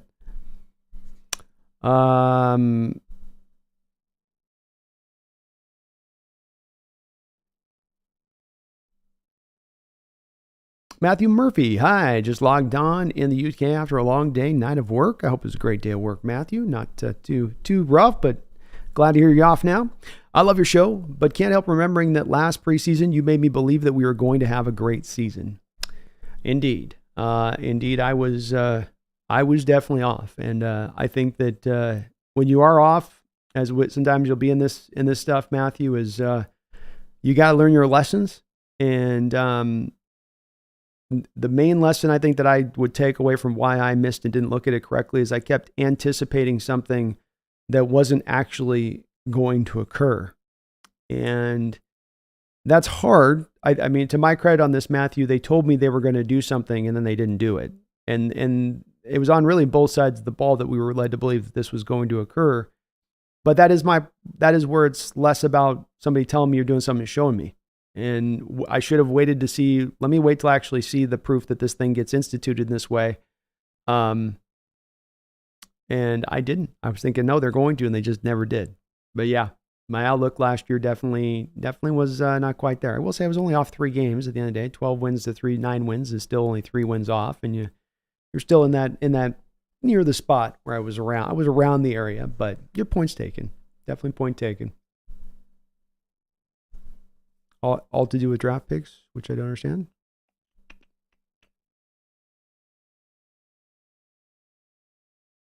All to do with draft picks, which I don't understand.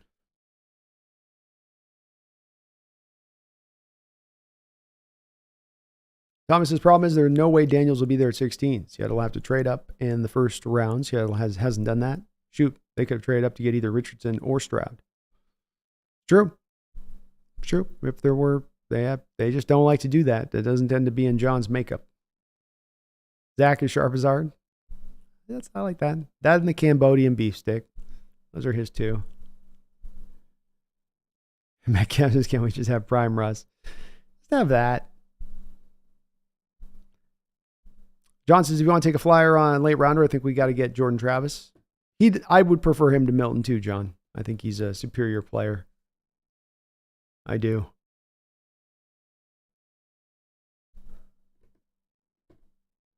Randy says, call DK Fortnite, reference to his number in the video game.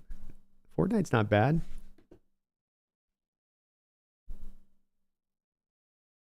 Definitely got to get him something here. Haley says, I think it depends with Daniels. If JJ slips before him, it'll probably depend on where Russ, Cousins, and the Bakers man end up. It might, Haley. There's so many teams up at the top that do need a quarterback. And with Daniels, he's going to test so well, Haley. I mean, he's probably going to run the fastest time at the combine of any of the quarterbacks. And if he goes out there, Haley, and runs a 4.4, how does he not go, to me, top 4 at that point? Especially because he's going to throw really, he's going to throw good at the combine too. He's going to throw real good. Anybody else hate the Derek Hall pick? Yeah, it's not looking great in retrospect, John. To your point. Thanos, it's called DK Thanos.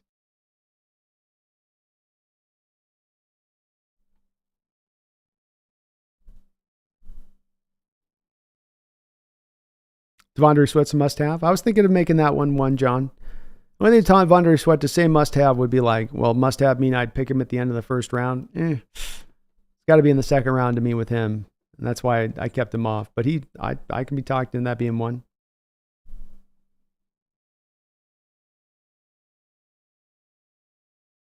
John, do you mean James Williams out of Miami or James Daniels out of Miami?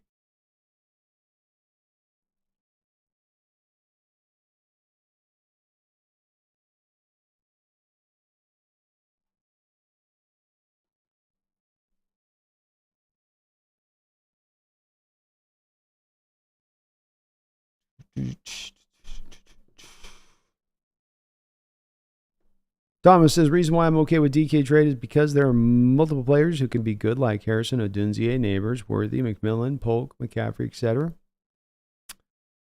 There are, but you got dead money and you're not getting the value back for him in return. That's the other part of this, I think, that's on that DK trade side that got to be considered when we look at recent trades for players like this, is you're not really getting back the return you might think you're going to get. You're not going to get back the Joey Galloway returns in the modern era the way the draft picks are valued.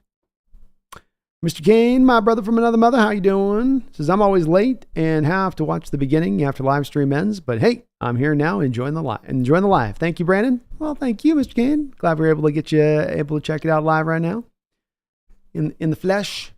Appreciate you. Says DK would be an elite strong safety. Probably good edge too.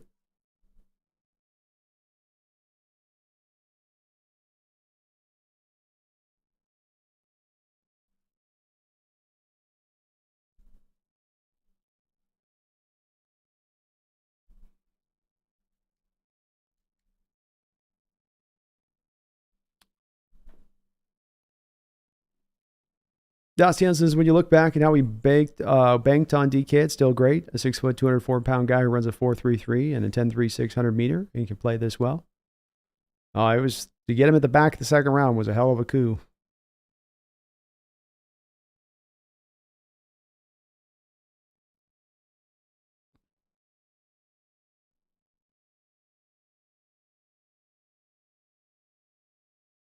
He says the argument for not paying a wide receiver number one is the Chiefs, who pay for Kelsey as their number one wide receiver. So there's no argument.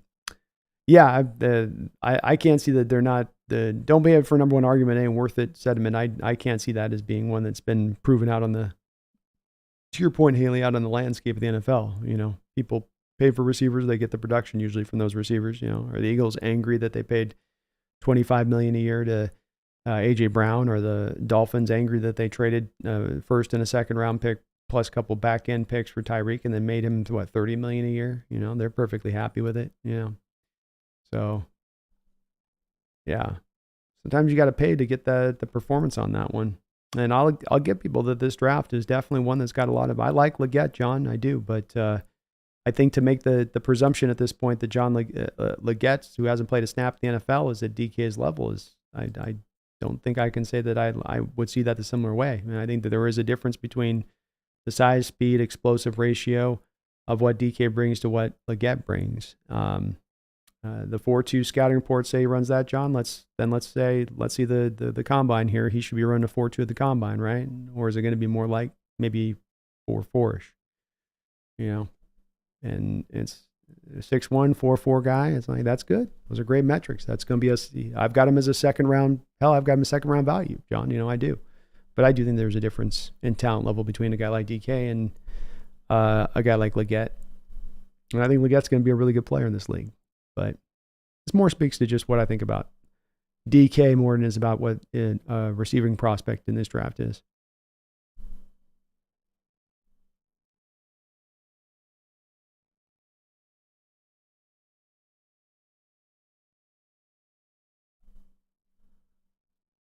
It says a lot of players came out that Pete had his hand all over the offense and defense. Problem is that I feel the Super Bowl 49er caused him from targeting the middle of the field. Definitely could have. That'd be a bright, shining moment to start to prevent you from doing so, Thomas, to your point. There was one moment that would make you go, no more of that. Never again. That'd be it.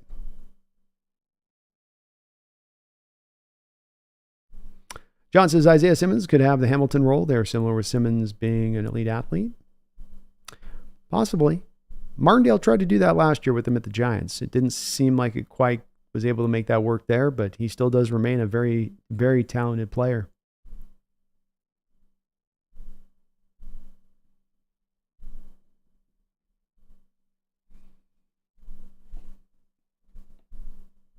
And yeah, Johnny seems, Rattler seems, everything we've heard from him off the field's been pretty good stuff on it. More just making jokes there, much anything else. Try to make some funnies every once in a while. Not trying to offend.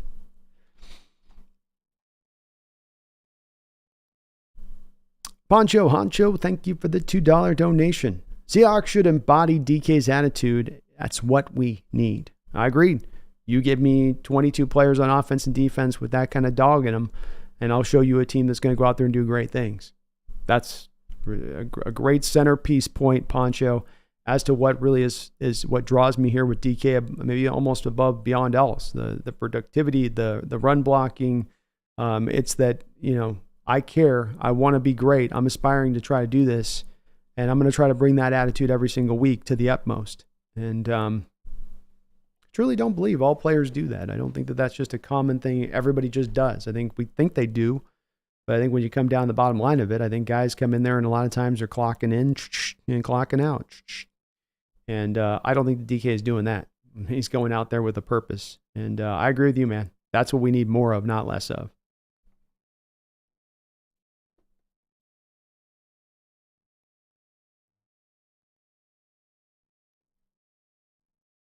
Haley says Rattler's acknowledged he was a douche before, but he is much better now. He needs to be a fourth rounder for that chip on his shoulders. I like him a lot better there, Haley. Even third round.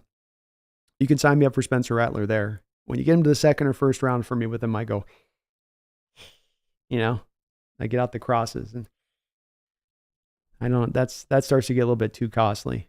But everything I have heard with him off the field, he's been much better than maybe where he started with that.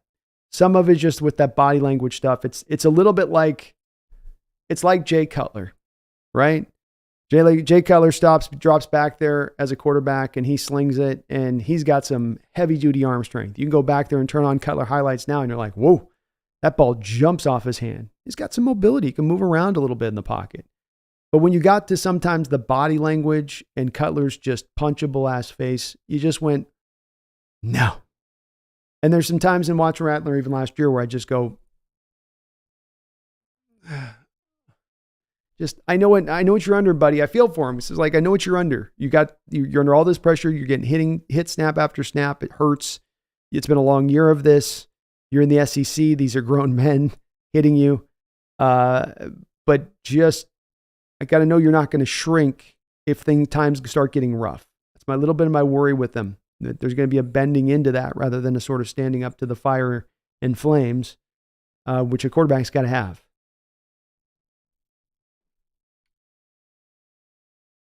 Thomas, if it's the draft in Seattle selects at 16 and grabbed Cooper from Texas A&M, and then Schneider trade up to the late first round to grab whoever's available, Penix or Nix or McCarthy.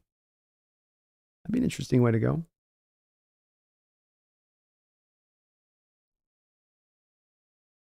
John says you want a little bit of arrogance in your starting quarterback. He has to have a thick skin and can bounce back from losses. Well said, John. Ran the cut says I think we were all off a couple games. You got to own it when you're wrong, though. I was wrong for sure. And then that's where you go, well, where was I wrong? How can I learn the lesson off where I was wrong to correct that in the future? Always trying to improve, always get better. And I can see definitely where my own internal optimistic mistake was made there on that one. Haley says Tom Brady was a good leader, and he treated people like they were S if they screwed up. He did. I don't know if his attitude was the same, Haley, in year 4 of his career as it was in year 12, right? I think once he had the championship belts on the wall, the willingness to kind of air folks out at times was still ever present. And most of what we've heard from people about Tom is that he's a very relatable teammate at the end of the day. But it's usually the coaches, Haley, he'd go after, the Bill O'Brien types. Nick says, respect, Brando. We were all pretty high on the Hawks going into the 2023 season. Yeah. Let's calculate a bit on that one. John says, you guys seem to have one-dimensional views on things and sometimes miss the multifaceted nature. Just change the angle, look at the diamond, and it changes repentance. Okay. I do like Rattler. Again, he's going a little bit too high. I think that's in reference to that. You might be talking to Greg here too.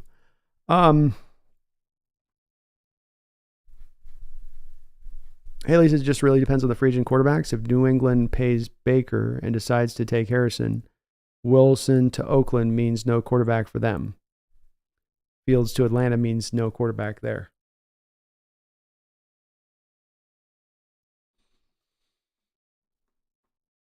So the only thing with that presumptive scenario then is that means that Haley, Tampa Bay just lets Baker Mayfield walk rather than franchise tagging him.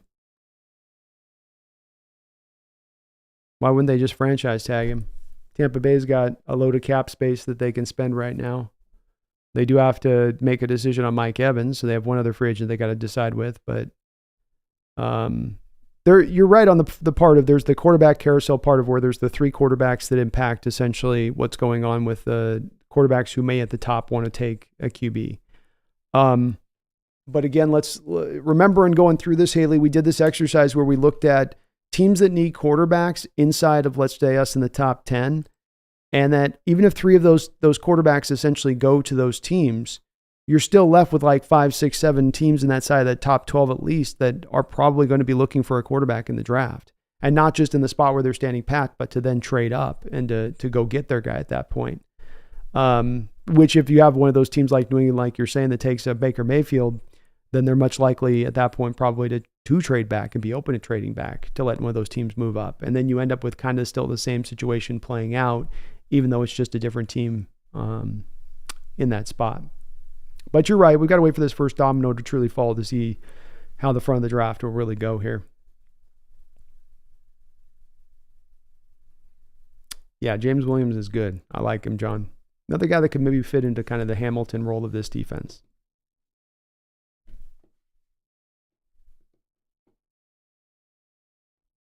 Thomas says the problem is Pete Carroll screwed the cap up, so the Seattle's more stuck than fans think.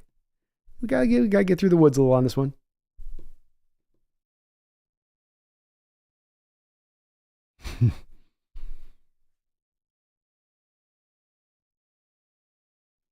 Laura Boom says everybody keeps trying to compare my boy DK to Megatron. Let's be real about this. DK is way cooler than Megatron. Didn't have a stunning fashion sense, nor did he match his hair with his uniform color. So, Daniel Bailey says that's the biggest thing that gets me about the DK criticism. It's bad enough that they overstate his faults and forget what he brings to the table, but they also act like he's a top 10 pick bust. Shaking my head. We got him as a steal, and he's actually overachieved, but some don't remember that part. Agreed, Daniel. It's the part I go to on this, where it's this kind of player would normally, in my past years as a Hawk fan, if we had this kind of guy on a roster, people would be celebrating it up and down. There would be no contingent of let's trade him. Like, don't you dare, and instead that there is a much more of the openness on this one that you just have never seen in the past. That's what struck me to want to make it a point of emphasis and a discussion point here this week is it's something that came up this season and I went, we got to talk about this offseason and get into this a little bit. But that is one thing that I go to over and over again. The lack of use, the misuse, how hard he plays, what he brings to the table, his potential that still remains, how youthful he is. I mean, he's not even costing the cost price per year of a guy like A.J. Brown. That guy's making more. A.J. signed his deal first. DK took less. I have a guy that even sits there and bangs the table and says, you'll need to pay me top rate to expect to keep me and what you need. He doesn't even do that. That's why I pound the table so hard for this guy. It's not just one thing in there that he's doing well or great.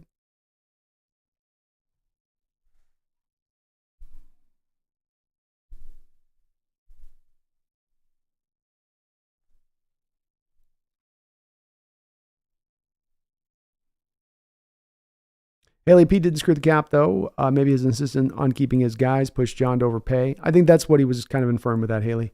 We're pretty much free from our bad contracts in 2 years. That should be easy. Yeah, it does. You're not for the foreseeable future. It's just maybe for a year or two here, we've got to kind of clear things through a bit.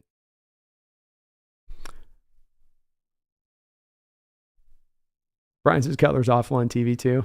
Well, at least he's consistent.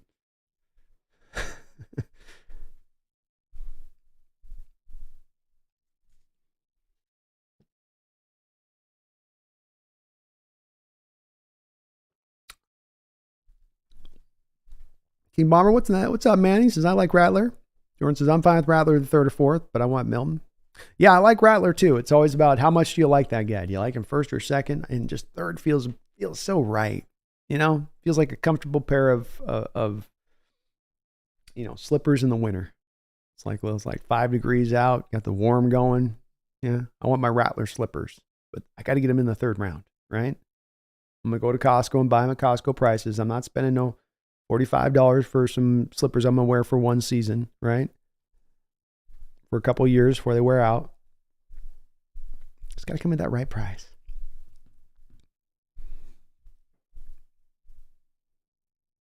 Eric Canup says, I have this weird feeling that there isn't going to be a massive run at quarterback. Ooh. In the draft, Eric? Can you elaborate on that? Do you mean in the draft? Because I'm definitely feeling like we're going to see quite a few taken up there in that first 12 picks, at least from what I'm reading. Everything seems to be pointing in that direction of things. But that'd be pretty interesting turn if it went the other way. Hand Grenades is called DK by his new name, Optimus. Optimus, I like it. Maybe that's one we'll go with. Optimus Prime. See if we can make that stick. Brian says more attention must be paid to the D and O line than getting a quarterback in the third or fourth. Amen. Amen. That's when I've run my mock drafts, Brian. That's where I've been pulled to as well on this type of stuff. So, yes, sir.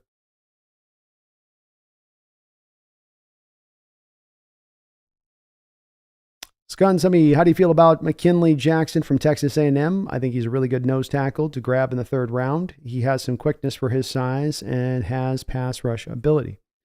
Indeed, I have had a chance to take a look at McKinley, and I do like him. Currently, right now, I have him, currently I have him fitted out as a late third round guy. So I do have him, technically speaking, I guess, third on the nose tackle board is where that would put him, right? So I would have, I'm trying to get to my notes here on this guy. There we go. So I would have him then, Tyleik Williams and then Tavondre Sweat would be the two nose tackles ahead of him on my big board. I compared him. I felt pretty good about this comp. We'll see what you think about it. Where's my guy I was just talking to? Sonny. Yeah, Sonny, there you are. So I've got him, like you said, he's got a little bit of pass rush ability. That comes a little bit from the fact I think he's a little undersized for the position. 6'2", 325, probably like 6'1.5", 315. I think he's like a slightly shrunken version of a Dalvin Tomlinson. See what you think about that. But I like him. 3rd round, nose tackle, comes in, takes snaps, plays well. Probably plays well really quickly. He's not just a trash can of dirt that you get kind of guy that we see a lot of. So that's definitely something that's nice that he brings a little bit of mobility and movement to it. But just a tiny bit, a little bit shorter you might look for at the position. But he was fun, very stout. But that can also sometimes help him because he can get the leverage war one a little bit easier with that. And a guy like Brandon Mabane was a hell of a nose tackle, partly because of the fact that he was able to be quick and then win the leverage war with his size from where he was attacking. Carries his feet really well. Obviously, he's got a little bit of an ability to be flexed between 1 and 3 tech. So provides some positional flexibility on top of that. So kind of like Devondre Scunn, gives you the unique ability to play his nose tackle with some pass rush ability, where most of the time you have to just kind of get the guy that's a run plugger in there.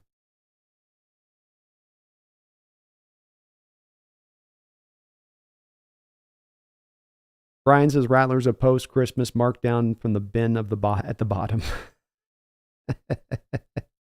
Not even a top bin, King? Or Brian, not even top bin?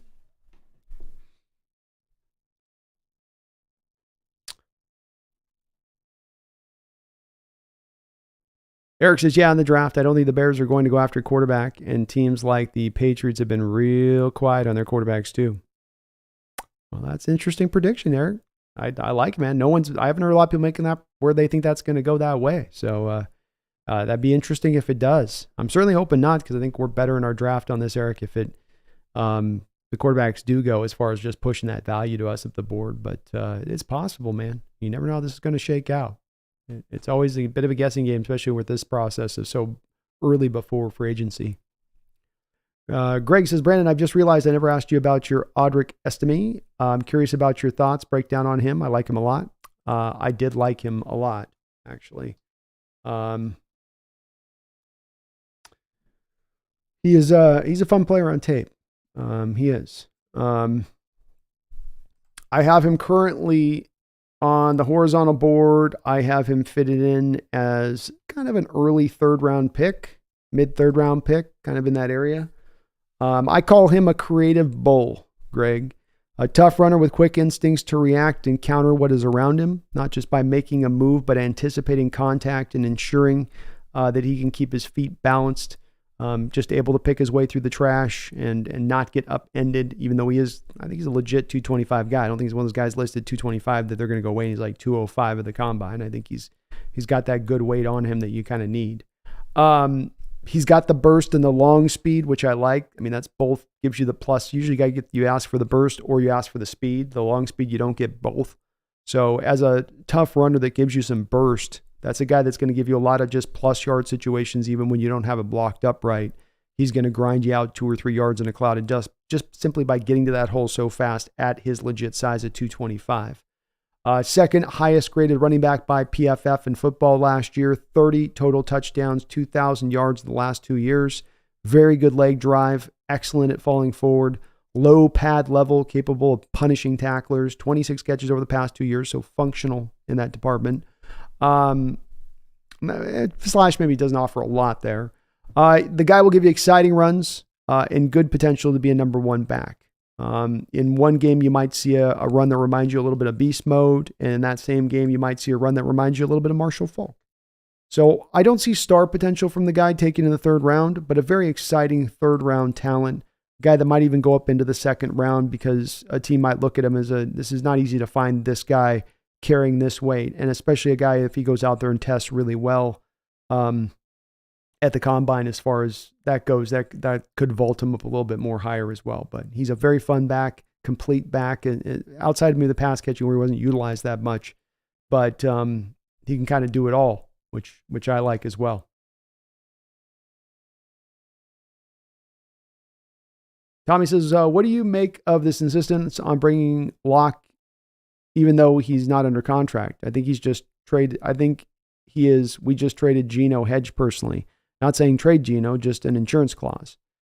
Yeah, I think that some people have taken the fact that we have the Schefter tweet coming out, Tommy, and they're not dumb for doing so. So I don't want it to seem like I'm putting shade, because it's understandable to put two and two together on that tweet and then say, well, then this now adds up to the fact that Seattle is dangling Geno, and that we want to keep Locke, and that's further that they're kind of dangling. I think it's like what you're saying, where they're hedging their bets or keeping all roads open, all doors open, and the thinking behind this would be that if we, even as Eric's talking about above, if the quarterback situation starts shuffling around here at the top, or teams start to get a little bit out on some of the prospects in this draft, they want more of a sure item. They're looking to go more, maybe compete now. Does a team get crazy? Do they get wild and crazy? We're just some wild and crazy guys.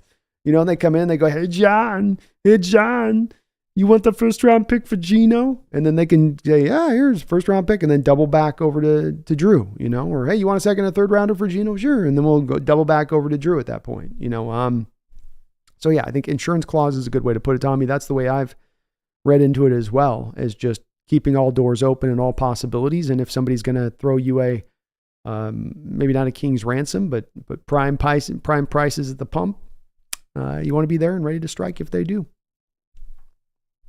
He says, here's my real question. What do we do with Lockett? Restructuring just kicks the can of pain down the road.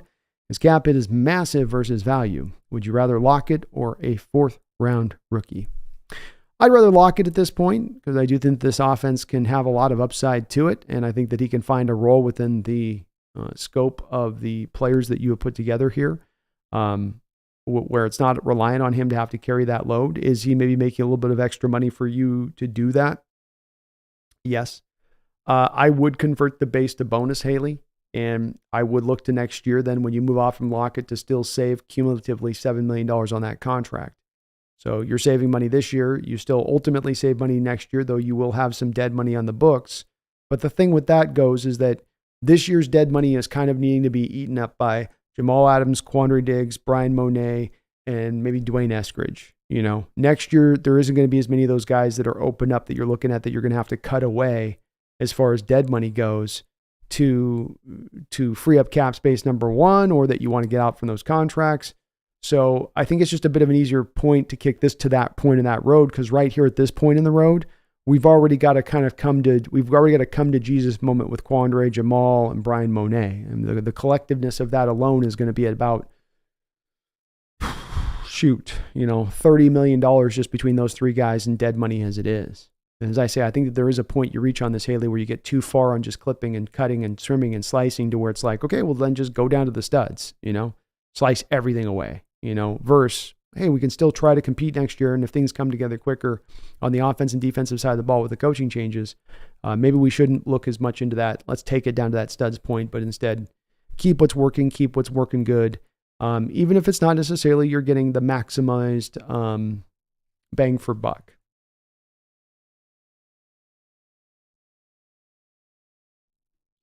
John's got Caleb, Daniels, May, McCarthy going in round 1, Penix in round 2. We'll see. King says he needs to retire a Hawk, and the cap space won't make that much of a difference with all the cuts that are about to happen. There you go. Yeah. Very succinct. Good succinct way of putting it. Very good succinctful way of putting it. Lords, as a personal fact I would like to share, I only purchased Seahawks jerseys from players who have retired with our team. DK is the only player I've ever purchased a jersey while he is an active player. Ooh. That's awesome.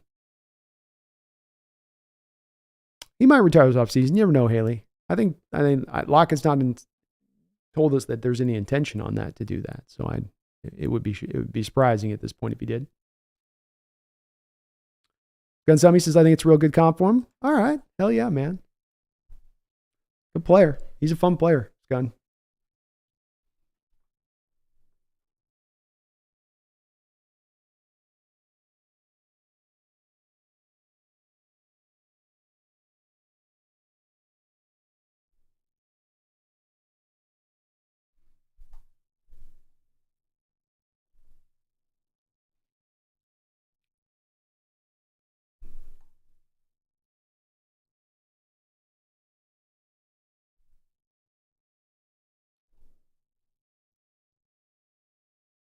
Yeah, I believe he said this past season was one more year than he intended to play.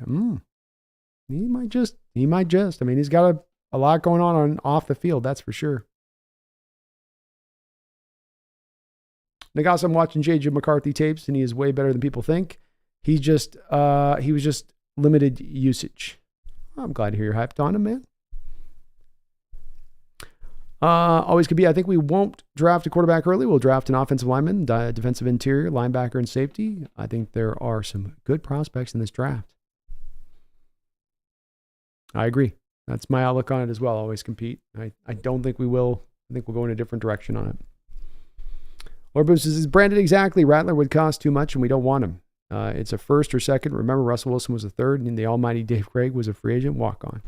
Yeah, it's a bit for the right price with me with Rattler. I can be sold on him, but gotta be with the right price. Another one of the people I consider my guy is Jermaine Burton. Although he has attitude issues, the talent is definitely there, and he has legit speed and really good hands. Underrated ball skills. I don't think I've had a chance to do take a look at the Jermaine Burton yet. But let me make sure I got it in my list because that name does look familiar. Trying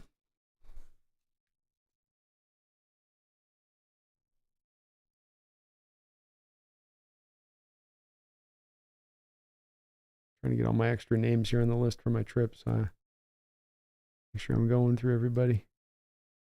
Definitely a lot of rumors here, or a lot of receivers. Burton. I'll take a look at him, Sonny. Thanks for the name drop on it. It's going to be good receiving talent throughout this draft. Thomas's Grubb was talking up Cross, saying he can be elite. He said the JSN looks like McMillan, and DK is the Odunzie. Grubb also said he's been drawing up plays since he signed on as a Seahawk. That's awesome, man. I'm sure he's licking his chops, Thomas. Licking them chops. Eric says Huntley would be a good option as a insurance policy too. Yeah, I'd be okay with that, Eric. I mean, especially because I just don't think you're going to be drafting a guy in the draft or have a guy there available to draft. As far as the quarterback position, I don't think you're going to be able to afford to keep Locke because he'll probably make $4 or $5 million on the open market, even just as a backup. Could Huntley come in as a vet minimum guy at that point? Yeah, maybe. I'd be totally open to that. Maybe a little bit more than that. I'd be open to that. You can move around. I like having backups that can move around and create, Eric, manufacture offense a little bit if they have to come on the field.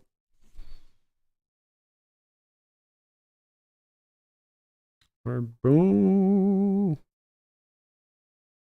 Salute to you too, Robert. Tommy says, how do you expect we handle the linebacker position? It's the one roster spot that is baffling to me. I just don't see how we have the picks to bring in enough with our needs. Don't want to spend a lot in free agency. I think we're just about to the time where I'm going to do Tommy a quick mock to show you what I'm about to do. I'll show you what I'll do. Well, I think that you see a little bit of the pickle that I was undertaking a bit, Tommy, and looking at the offseason plan and the presumptive offseason plan in regards to our Seahawks. You don't have a lot of money to spend. You're missing a second-round pick. You have not two, but really three middle linebacker positions to fill if you think about it. Two starters and a viable backup that can handle the duties. It's a lot of work to get done. But Jordan Brooks already is a free agent that you're probably not going to have the money to re-sign, nor do you really probably want to re-sign. That's where I come back to going, okay, Bobby's the thing that becomes the number 2 priority re-signing. And some people are going to get their hankles up on this one because they're just so caught up on the fact that Bobby's so slow. So slow. He's so slow. But he also is going to come in at relatively a cheap cost for the production that he brings. And then he brings you some safety and sanctuary for the part of having to get that middle linebacker in the draft, if it doesn't present itself to getting that linebacker in the draft. So I think this is what brings you around to Bobby. And then once you have Bobby, you can kind of move a little bit more easier. I just don't think you're going to have the money for Brooks or Devin White or Patrick Queen. I think you're going to have to just kind of work to build it up a little bit.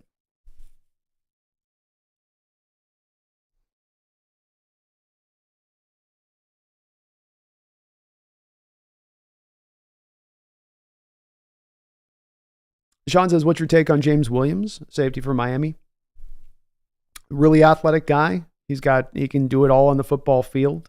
He brings a little bit of the hitting. People kind of try to make the comparison between him and Cam, and I think that's not quite there, Sean. I think he doesn't bring the kind of same physicality or violence with his game that Cam did. But he's also got maybe a little more athleticism and ability to kind of bound around the field and be more impactful, especially when it comes to in coverage. Active in the running game, very complete player, very long on top of being very tall, Sean. And so, man, when you have some shots that you get to see at times when they go to the telecast and they'll show the all 22 shots behind the quarterback and he's trying to fit it into a zone and you have Williams in front of him and you're seeing how hard it is for that quarterback to get a ball up over the top of that big wingspan, you really feel his length. It's almost like he feels bigger and longer than even his listed size. Of course, a lot of college players feel smaller with the hash marks when you watch them on tape at times. But a good complete safety, strong safety, and a guy that is one of the people in this draft. I think, Sean, there's not a lot of the guys that I think I fit into this mode of things. I think Tyler Nubin would be the best at it. But you could maybe make the argument Williams might be the second best, is sliding into that Ravens-Hamilton role in this defense. I think maybe Kalen Bullock could do a little bit of that stuff too. Maybe a little bit of Javon Bullard could do that. But these two guys, I think with their length and size, especially that they bring to the position with that, really bring that. But he's fun. He is a guy you want to get at the right spot of things because the tape's not perfect. There are some times in coverage where it's not great. There's times man coverage not great. So it's more to me like third, fourth roundish area of things. But a really fun, bright prospect to go take in that spot. Colson in the third would be great too, Brian. Sign me up. Scott and Summy, would you rather select Troy Fatano in the first or trade down and select Graham Barton in the second? I would take Graham Barton in the second on a trade down scum because I think that my evaluation, they're different players and they have some different strengths, and I don't want to seem like I'm just trying to kind of lazily throw these guys into the same pot. But I do think that Troy Fatano, Graham Barton, and Cooper Bebe are all kind of into the same area of things in my mind in what they bring to the table. And they all have a very similar value in them. I do think they're all top 50, top 60 players and similar upside. So if I am presented with the option of being able to move back and pick up an extra pick and still get one of those three guys, that's an easy one for me to make. I'll take that as the latter option.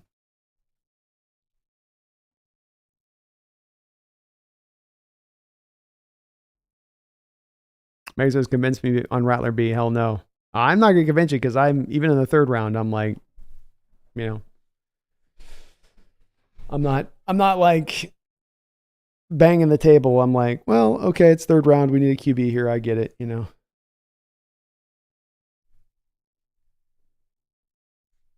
Hoyer, B, in your opinion, what scares you the most about this team?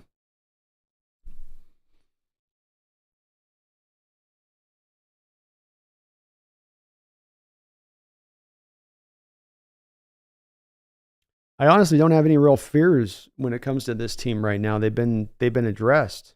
If you asked me a year ago, I could have easily have answered this question.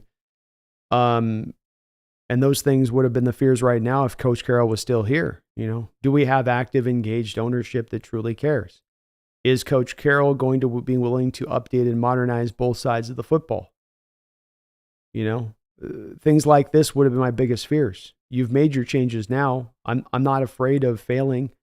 So the whole thought process on this, that this could not work out, that's not been the scary thing to me. The scary thing to me is that you stay in perpetuity in a place of a middling zone, never bad nor good. Lukewarm. So I will spit you from my mouth. So we picked a lane, which makes me happy. And I'm open to any kind of outcome that comes with this. But I don't really see the negative down fear point to be had here at this point. That's one of the reasons I'm so hyped about the future and direction of this team is you've taken such strong, tangible steps to getting into this place of things. You didn't arrive here by luck. You had to do some hard decisions to get here. And that starts to remove those fears that I had. John says the team's better set up for 2025, more cap flexibility. They very well could. Very well could. Tommy says, that's exactly it, Brandon. Every time I start mocking linebackers, it wrecks my draft. There just isn't enough picks. It comes back to that thing, Tommy. You know, this has been my obsession, and that's that get those more picks in that top 90 grouping. Get more picks in that round 3 and onwards grouping. How can you make that happen? How can we turn 3 to 5? Simply 3 to 5. 2 more extra picks. How do we make that happen?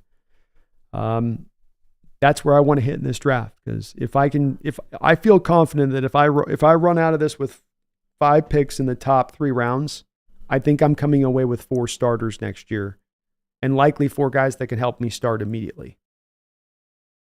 And that's very enticing to me coming into this draft. But yeah, Tommy, it's hard on the balance game. You end up leaving something off that you're not able to address in the draft with just the picks as it stands. I'm going to run a quick mock here as we wind down today on just this note, showing a little bit of what happens, because I'm going to do a mock in a second here, which is not going to be me doing any trade backs, just picking natively each and every time to kind of show where this kind of puts you into as far as the issue with it would go. Chris says, let linebackers re-sign Bobby, attempt to sign Frankie Louvu, or go for Trotter or Colson in the draft. I like it, Chris.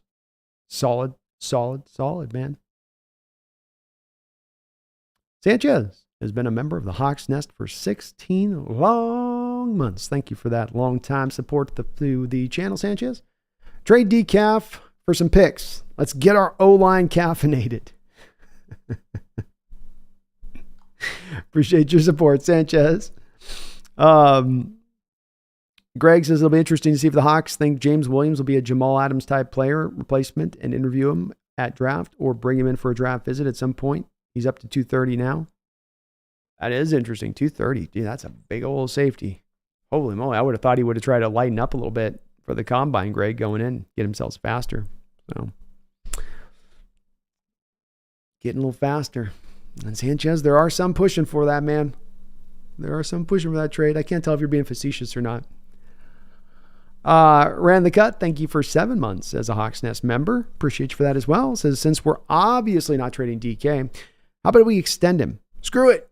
Keep him here forever. Well, I certainly am open to doing that in the future, of course, with the team. They don't tend to want to do it with 2 years out on a deal. And if you sign DK with a new deal right now, it really wouldn't save you a lot of money, because you'd end up having bonus money. You'd have him here and the safety of him here for the foreseeable future, but the dead money would carry too much to you or the extra bonus money would really not make it worthwhile to do that. Now, moving into next year, the final year of his deal, I absolutely would try to corral him into getting a contract extension done. You sign him at 27 years old for the next, let's call it, do a 3-year extension on the remaining final year. He gets to still get one more attempt at another contract at like 31 years old, and you get him through the prime of his career. You mad, bro? Give me your thoughts on the Hawks taking a later round flyer on Jordan Travis. What round do you think he'll end up going in? Thanks again for all you do, bro. My pleasure. You mad, bro? And great question. Jordan Travis is my favorite of what I would call, how do I put this? Okay, let's just say that there's 3 tiers in this draft, you mad bro, of quarterbacks. There's tier 1 of quarterbacks that are your first round quarterbacks. There's tier 2, and then there's the tier 3 group. So tier 1, easy to understand: Williams, Drake May, Jaden Daniels, Bo Nix, Michael Penix. Tier 2, Rattler. Is that the end of the first round? Is that in the second round? Is that in the third round? We'll see. Now, when you're talking about the later round, I think that then you get to tier 3, you mad bro. I think Jordan Travis is your best guy from tier 3.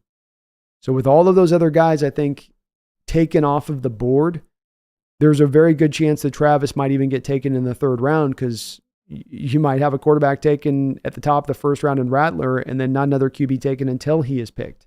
But he seems clear and far away to me to be the best of the lot that is remaining there on the board. And I like his skill set a lot, you mad bro. I think he's the closest you'd find in this draft to a Russell Wilson-like comp situational thing to what Russell was. He's not Russ as a player totally, but the elusiveness, being slightly undersized, a winner, really good at throwing on the run, a great trust ball thrower like Russell was, can put the ball up over the top in a really nice place. really work with that Johnny Wilson guy that they have, the 6'7" receiver they had, really able to utilize his size and length in that way. But he's a fun player. I think he's just going to get pushed up a little bit, you mad bro, because of the scarcity of the position, because of the fact that so many of the quarterbacks got taken so fast, so high in the draft. But if you can get him in the 4th, all day, every day. Well, Knight, oh, you heard Jamal's about to get cut? No shocker there. Definitely not going to be able to trade him. I don't even know if, I don't know nobody's taking that on. I can't see it. Tommy says, speaking of picks, my theory on why we give up so much for Jamal was it was the COVID years and Jamal didn't trust the scouting and tape. So for him, the picks were not as valuable to him those 4 years. Could have been. Plausible. Reasonable. Definitely in play. But Wilbur, Jamal's not going to be worth anything on the open market. Yeah, Haley, ain't no trade. No one's trading for Jamal. You'd have to do like hypnotize him by phone or maybe by teleconference. You want to trade for Jamal? You'll give us a 2nd rounder. Okay. Here you go. He's a game changer. Jay Frost is just the loud minority, my man. F him. Agreed, Jay. Agreed.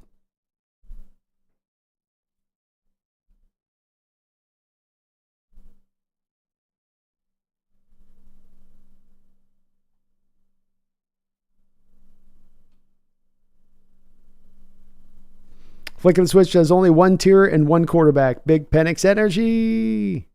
Let's go. Flick of the switch, I saw 1 mock draft with Penix going to the Rams. That would be a nightmare if he shows out. Could be. Could be a hell of a combo between him and McVay. I don't think he lasts that long, but you never know. Never know. All right, let's do I teased a quick mock. Let's do a quick mock here, and then we'll start to maybe put a bit of a button on this one. Is I gotta get packed. I got a 5 a.m. flight. Okay, this is the no trade back draft. Okay, this is the no trade back draft. We have to just run this purely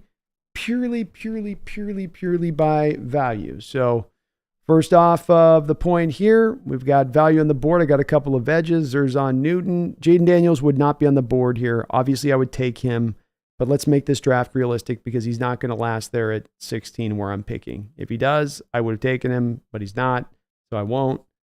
So the draw here would be between Edge and Jackson Powers. Trading back would obviously be advantageous for me here. I would prefer that. But we'll go with Jackson Powers Booth just to call it a day on that one. It's value. Go with value. We're all the way down then into the 3rd round. We've got Cameron Kitchens, the safety here. Malachi Corley, Van Pram. We already got our center taken care of course. We go down through here. We got a lot of 3 techs. No real high nose tackles on the board here at this point. Oh, there we go. Tavondre Sweat. Boom. All right. Looking again, we could use middle linebacker help. We've got Trotter there, sitting there staring us in the face at 82. 82. Could still use a little bit of interior help. We got our center position taken care of, but we could use guard. We got Mahogany. Rich Mahogany. The Rich Mahogany. Melton, Bishop. Ben Sinnott. Bebe's still there. It looks like Baby might last another round, though. All right, so let's go with, let's do Trotter just for the hell of it here, huh? Let's have some fun. Back of the 3rd round. I got a 2nd round value on him. I'll take that. All right. We look down through here now. We got Cooper Bebe there. No running back. We could take a nose tackle here with McKinley Jackson in the 4th round, but we already took Tavondre Sweat, so not as much of a need there. If we hadn't taken Tavondre Sweat, we might be taking McKinley here. Tight end Ben Sinnott's a really good tight end. There's kind of a need for that right here. But again, I'm going to go back to if Cooper Bebe is lasting until the 4th round, I ain't going to have to think this through very much. All right, so then we got 5th round city here now. 5th round. Got a quarterback, Chow Wade. Good corner. Nice little linebacker in J.D. Bertrand. We could go back and attack that. Wasn't really overwhelmed with his tape yesterday and watching it. Malik Mustafa's an interesting safety. And we got the opportunity to take James Williams. We're just talking about this. I get him in the 5th round. Boom.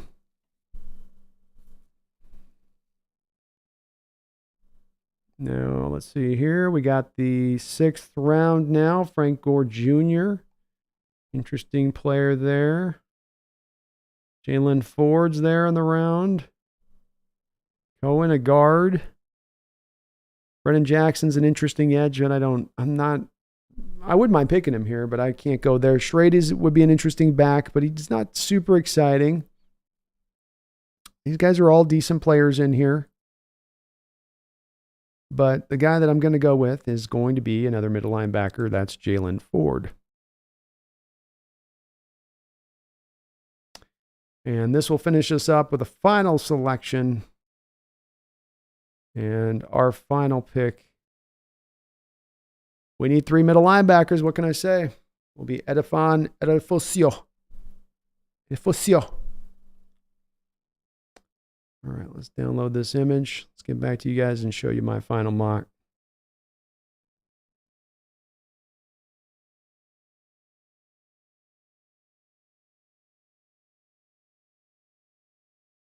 Here it is.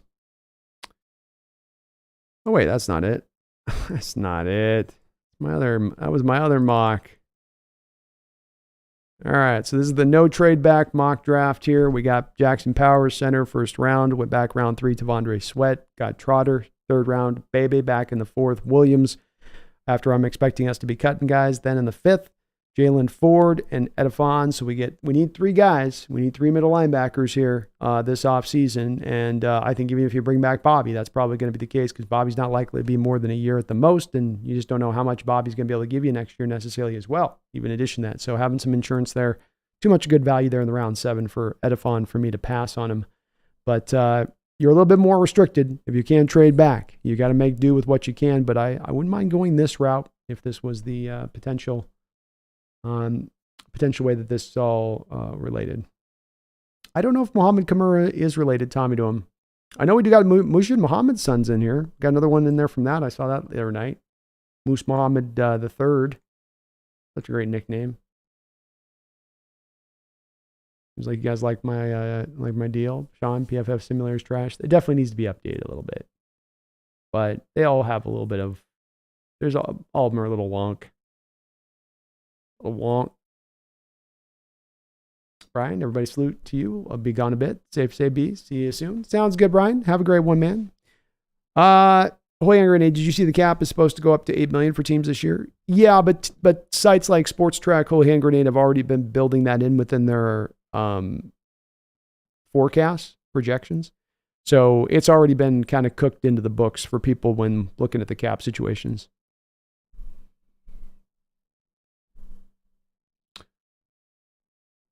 Mabros is not sure why all the hate towards DK. Love the guys. Love the guy. He makes plays. I wish we would have a lot more players like him. Love his effort. That play against Buda Baker stuck with me. Me too, you mad bro. I mean, that's where I say it's effort ain't just about when you have the ball coming your way. It's about when the ball isn't anywhere near you.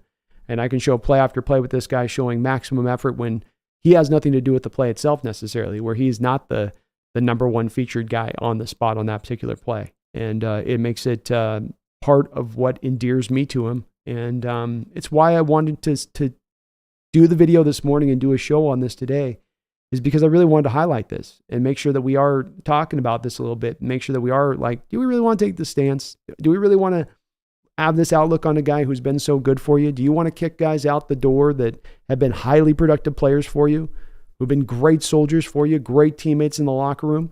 You know, to me, that's not how you build a championship future.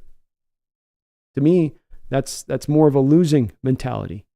And we kind of get into that monopoly zone sometimes with these players and hot stove league talks and trade talks of, well, we can trade this to that and move this to this. And the reality of doing that sometimes is not as easily manageable as it would seem sometimes on the surface of it. And I think that gets definitely lost in the sauce in this process. But has me confused too, you mad bro.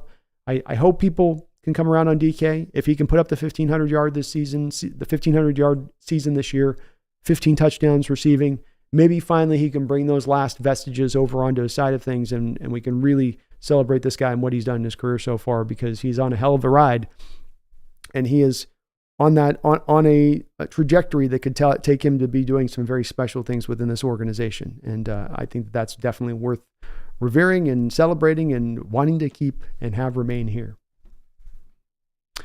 Chris says Powers at 16 is too early. Only started 16 games and had a penalty problem last year.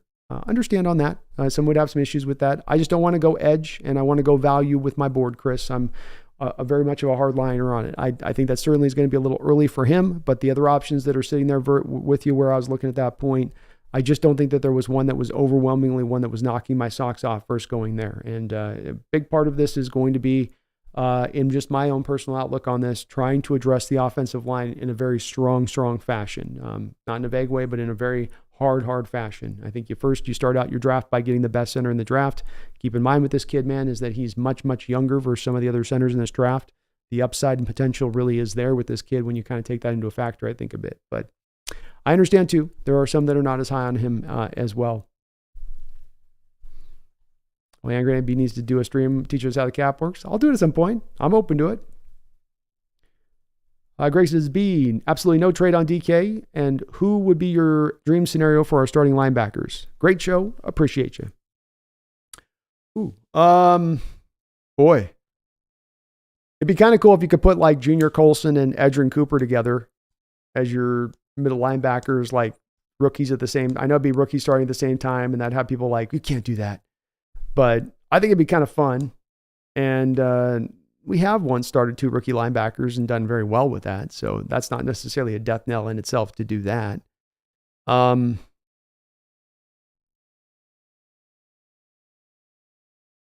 Yeah, I think that would be probably where I would go with it. I don't mind the combo job either of doing a Bobby and a Junior, or a Bobby and Edgerrin, or a Bobby and a Peyton Wilson. That would be okay too. But if you could pluck both of those 2 young cats out, that'd be a hell of a tandem. You'd have your own Roquan, Patrick Queen kind of tandem going.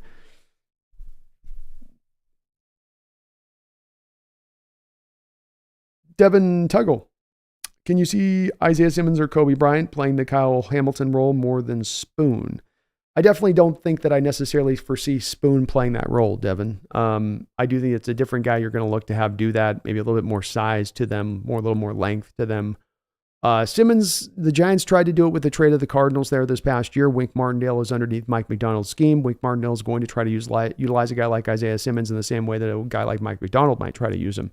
Simmons is just never able to really kind of find that role in the NFL. And he's been in the league now for a lot of different years. He's now had 2 different stops, and the light bulb has not gone on. I think we have to get to the point with Isaiah Simmons at this point where we go, I don't know if I think the light bulb's coming on, and the potential's there, and he's got all of the physical stuff that you could want for that guy to be that kind of role, but it's just not worked yet. It's not come true yet. You wouldn't pay him a lot of money to bring him in to give him a try on that, but I think I'd be more rather Devin try to go with a younger cat in the draft, looking for that role than Simmons, where it just doesn't seem to be fitting him too well. When it comes to Kobe Bryant, my opinion on this, Devin, is that I don't know what they're going to do with Mike Jackson, if they're going to put the restricted tag on him or not, or let him walk. I'd kind of like to just see Kobe Bryant move back to outside corner. I think that's where he's probably going to be at his best. The team's tried him at the slot. The team's tried him at safety, but those haven't been necessarily good positional fits for him. And he was so good in college on the outside as a corner. Would just kind of like to see him try to slide back in there and see if he could find his footing back within there. Tommy says, DK kind of reminds me of how Steve Smith or Hines Ward played. People get pissed at the attitude, but you can't argue with the effort and production, and teammates love him, as do coaches.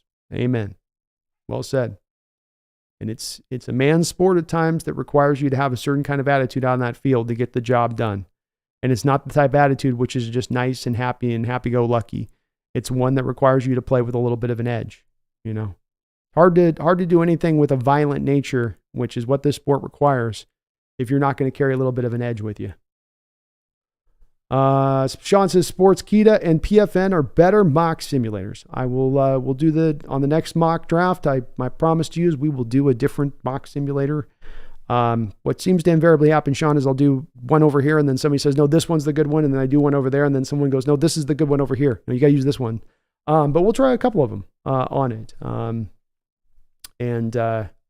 Hopefully all of those simulators continue to get more refined here as we go through a little more closer to what reality would be. Chris says, with no trade backs, he'd be hard to pass for sure. Just hoping to trade back to 22-25 and pick up the late second rounder. Hoping he'd be there. Chris, I'm with you on it. At the end of the day, and I wanted to, with this mock, because I've done so many of my mocks with making trade backs a couple of times, I want to do kind of one hard line rooted in, but I still do maintain the place where you're at with it. Whereas let's try to move back. Let's try to get the 4 picks in the top 3 rounds. Let's make this happen. Let's find a way to make this happen, because there's so many good players in there that you can get from. There's guys like this guy you talk about here, Chris, or a Fatano, or a Bebe, or a Barton, where you can get him up in the 20s. You don't need to go up in the teens for him. The 20s are there. It's readily to be had there in the 20s. So why not flip back to get that guy in the 20s, and then you still get the extra pick? That is if I'm Schneider, that is what I'm hungry for. I'm drooling for the thought process of finding a way to make that kind of pick happen. And I think it happens really, Chris, on the back of a blue chip player that's not really a guy that is maybe a blue chip for us on our board, that another team sees as a blue chip, who falls to 16 from one of those playoff teams that's at 25, who sees that player as the guy to get them up over the top. This Romo and Dunzier from the Packers, that's the one I've been thinking about, like something like that, But that's my ideal as well, Chris. Trade once, trade back twice, maximize out those picks, and you come away with a really great haul in this draft. Not every draft's this way, but this draft, I think you'll come away with a really great haul. Makes us have a safe trip and restful time. B, say hi to your mom. For all of us, I'll chat to you soon. I'm off to buy my new console for Call of Duty. Sounds good, Megan. I'll be out. I will be on tonight after we get packed up and everything, a little bit playing with the boys tonight on Twitch. So if you guys are over there, I'm going to be over on my Twitch channel this evening, the Seahawks Nest on Twitch. You can click down in the description section below. I also have the name down there, but we will be over there rocking it and making it happen over there. So you can check me out over there tonight. I want to say thank you to everybody too for watching. Please do, if you guys could for me today, hit that like button. Also want to thank the sponsor of the show today. That would be Underdog Fantasy. Underdog Fantasy has been sponsored throughout this year, been so kind to do so. And they've got still, even though it's the off season, some great ongoing contests. You want to go head to head with other fans in basketball, baseball, hockey, March Madness. Get on into it. They got it right now. You got certain players that you know are going to do a certain level of production. You got it. You just have it, just a gut instinct. This guy's going to do this in this game. Take advantage of that now. Go over to Underdog Fantasy, sign up with them. Use my code NEST, or click the top, the link in the description section below, and they will match you up to $100 of your first deposit. 100%. So $100 from the Hawks Nest to you through Underdog Fantasy when you sign up with them, when you put a $100 deposit down. Win is what we call that. And they've got some great ongoing contests ongoing throughout this season, as that we will continue to be looking at that into even next year. Hopefully continue on with the sponsorship. So thank you to Underdog Fantasy for doing that. Please utilize that code today. Sponsor the channel. Make some money, win some money. And thank you to Underdog for sponsoring the show. CJ King, what do you think was the deal with not using Kenny Mack? Well, he had a pretty major injury that he suffered the scrimmage game before the start of the year, which definitely I think was probably vexing him for a lot of the season. They looked like they were going to try to use him in the final week of the season, and then in the practice that week, he had another injury, I think, to his hand or something. So he got another injury sustained right when they were about to use him. I think the team was just a little bit more sold on trying to utilize DJ Dallas for whatever reason. I don't have an understanding as to why, but they just felt more comfortable with DJ Dallas too, I think, at times this year. But he's going to get plenty of opportunities this next upcoming season, that's for sure. At least it's kind of hoping Colson's still on the board when we take a middle linebacker. I feel like that'll be really telling if MM has the choice of his guy or whoever else. Well said, Haley. Yeah. He's been a guy I've been gravitating to for a while. Just feels like a nice, pure fit. And you know, with his understanding of this defense, he's not going to miss a beat. Slide right in and bang, ready to go. Sanchez, thank you for the $5 donation. I really appreciate you for that. We need picks. Ergo, trade DK. He's the most valuable asset we have. It's nothing but business decisions. So definitely, I love the fact I'm down at the bottom of my messages here, Sanchez. So you'll be able to kind of go back and forth with me maybe a little bit on this. He carries a $23 million dead money hit. So I guess there's two different things I have as far as a question of this. Why are we in a rush to trade DK, number one? Because he's a valuable asset, as you acknowledge in your donation. You say he's a valuable asset, so why do you want to dump valuable assets? When it comes to it being nothing but being a business decision, he carries a $23 million dead money hit. Eating that kind of dead money is the antithesis of making a smart business decision. You're not making smart decisions when business decisions where you're eating tons of dead money left and right and all over the place. That means that you're spending your money stupidly. So those two don't kind of correlate for me on that. Then we get down to the bottom line on this on trade value. You're going to get a first and a second round pick at the very most, back for DK. And that's a late first and a late second round pick. I don't see how that's good equivalency to DK in value and to the talents he brings to the team. But, you know, Sanchez, I did a video today where I tried to lay out all those points. It's much like some of these talks. It may be just that I don't make a good enough case, you know, on that kind of stuff. But I truly can't quite understand at times the run to try to move this guy. And I've never, in my well over 35 years of watching Seahawks football, ever seen a star player that has had this much of the fan base that's kind of wanted to do it. So not alone. I'll give you that, man. You're not alone on it, but it is one that definitely does leave me perplexed many a times because I can make all these good cases and I just doesn't seem like it much measures at the end of the day on it. Hand Grenade says, out of curiosity, have you ever played OG Battlefronts? Not that EA crap, the OG 2005. No. Nope. Don't believe I have. Pretty far back for me on those kind of games. I was usually always Xbox too, so I wasn't really much into the PC stuff. Good game though. John Phillips, would you trade back with Washington for picks 36-40 and a 2025 pick? 16 to 36 and 40.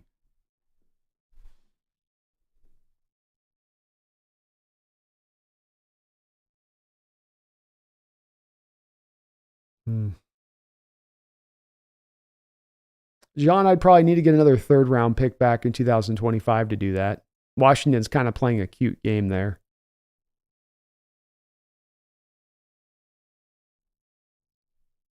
Because that's 36 to 16. That's 20 spots you're jumping up. So I'm going to need more than a middle second or a middle-ish second. It's close, John. It's close. We're in the vicinity. We're talking, okay? We're talking. We're onto the handshake yet, but, you know, we're making progress. William Asabaco says, go Hawks. Go Hawks, William. Tommy, never seen so many Hawk fan jerseys. Never seen so many Hawks jerseys about. Just got back from Edmonds and they were everywhere. Even old ladies sporting them. Fans are jacked for the new regime, I think. Don't see that here in Georgia. No, you don't. And it's wonderful to hear. Wonderful to hear. Haley says, if you trade DK for the 32nd pick, you lose $500,000 in cap space this year. Plus, you need to replace the wide receiver you just lost. So another few million out.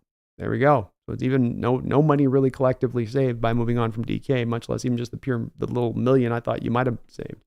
Great point, Haley. Great point on that one. Yeah, Chris, I feel like you get more than the 36 than 40. That seems a little light, right? Yeah. That seems a little light to me too, Chris. That 2025 pick better be kind of juicy. It better have some juiciness to it.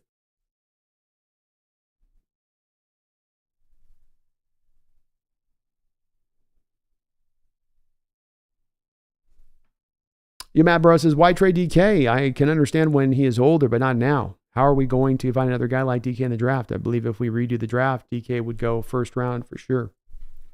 Oh, yes, he would, you mad bro.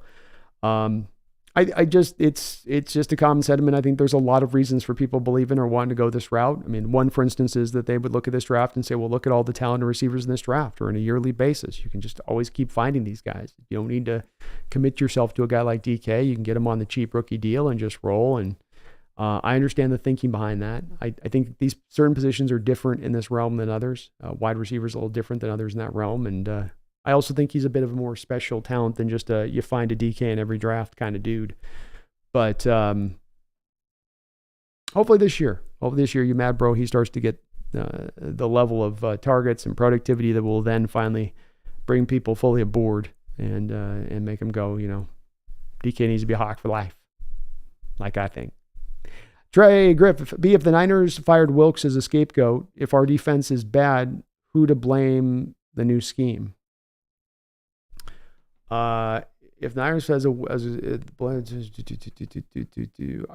it's kind of two different situations, Griff. The Niners are a defense that's been humming around, and they're basically machinery. I mean, they've got everything perfectly calibrated and set, and Wilkes came in there, and his job was to make sure that the machine continued to operate as it's operating.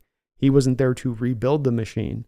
Mike McDonald is being brought in to rebuild the machine. So when it comes to a new scheme being instilled, and how much time you need to give it, you don't just go into that in the next year after 6 games and say, okay, Mike, come on, 6 games in, when's this thing getting fixed?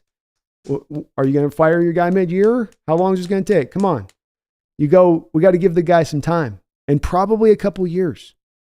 Trey, you're going from the most simplified scheme on both, not one side of the ball, both sides of the ball in football. If you're not the most simplified schemes, you're one of the most simplified schemes in football on both sides of the ball. You're going now to one of the most complicated schemes on both sides of the ball. Not on one side, on both sides. So taking it from one end, from a polarity side, to the other end on the other side, that's a transitional state, and that doesn't happen overnight. And we've got to be patient as fans to give that some time to set in. There'll be a time and a place to say, okay, you've had the amount of time for this to be instilled, and you haven't. One of the reasons that I went in on Coach Carroll is I provided him that time, Trey. 2 years ago, I was at my wit's end with Coach Carroll. I go, man, you're not updating your defense. You've turned this over multiple times. This ain't working anymore. But I said, Trey, at that time, okay, I'll give you 2 years because you've told me you're making this change. We'll give you the time to see if you can implement it. But after 2 years, I'm holding feet to the fire. You've had your time to show me that this thing's either getting implemented and it will be successful, or you're not doing it, or you're failing at it. As it turns out, we weren't really doing it.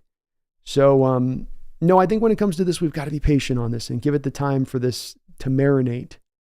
It's a cooker. It ain't a microwave, Well, hand grenade B, can you extend DK and that reduces the cap number? The hard part about doing this whole hand grenade is he has 2 years left on his deal. So you have 2 years of bonus money left on the deal, right? So what that means is that if you sign him to a new cap, you sign him to a new contract, both of the 2 years of bonus money now accelerate to the first year of the portion of the new deal. And then the new deal has bonus money that gets split into 4 portions. And you get the first portion of those 4 also added to that other extra bonus money still sitting on the deal from prior. Collectively, then you don't save money by putting him on a new contract. You have to wait in the NFL until the final year of a contract to extend a guy, or else you're going to end up putting yourself into a pickle as far as your cap or contract. That's why the reason has a pretty firm standing of you have to be in the final year of your deal to get a contract extension. It just doesn't make sense to the team to do so. Tommy says, I'm looking forward to not knowing what coverages we were in on defense before the ball is snapped, and the no more goal line shotgun run plays. I'm looking forward to that as well, Tommy. It's going to be tremendous learning this defense, and it's so complicated and it's got so many moving parts.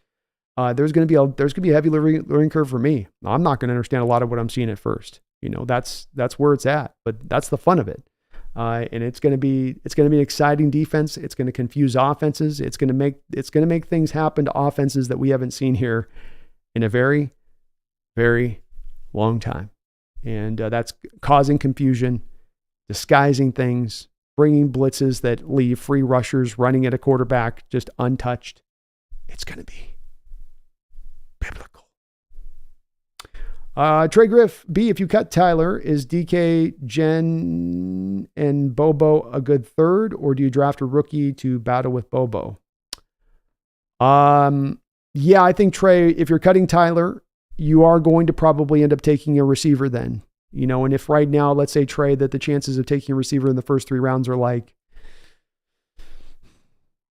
9%. If you were to cut Tyler, then that probably raises up to like 60%. So you're very likely to take a guy. This is a very deep draft with receivers and very good receivers. It's got good top end talent and then good depth throughout the draft in that.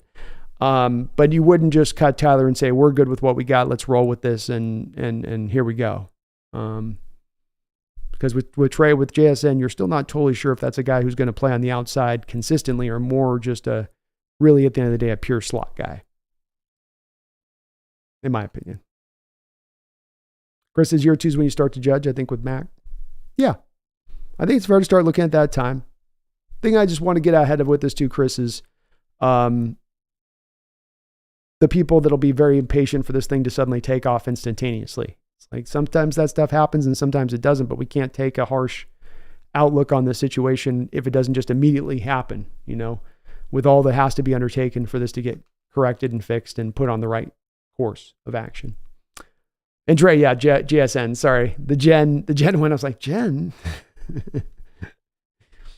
Haley says we should get a wide receiver this year anyway, honestly around 4 or 5. I'm with it, Haley. I'm not against it.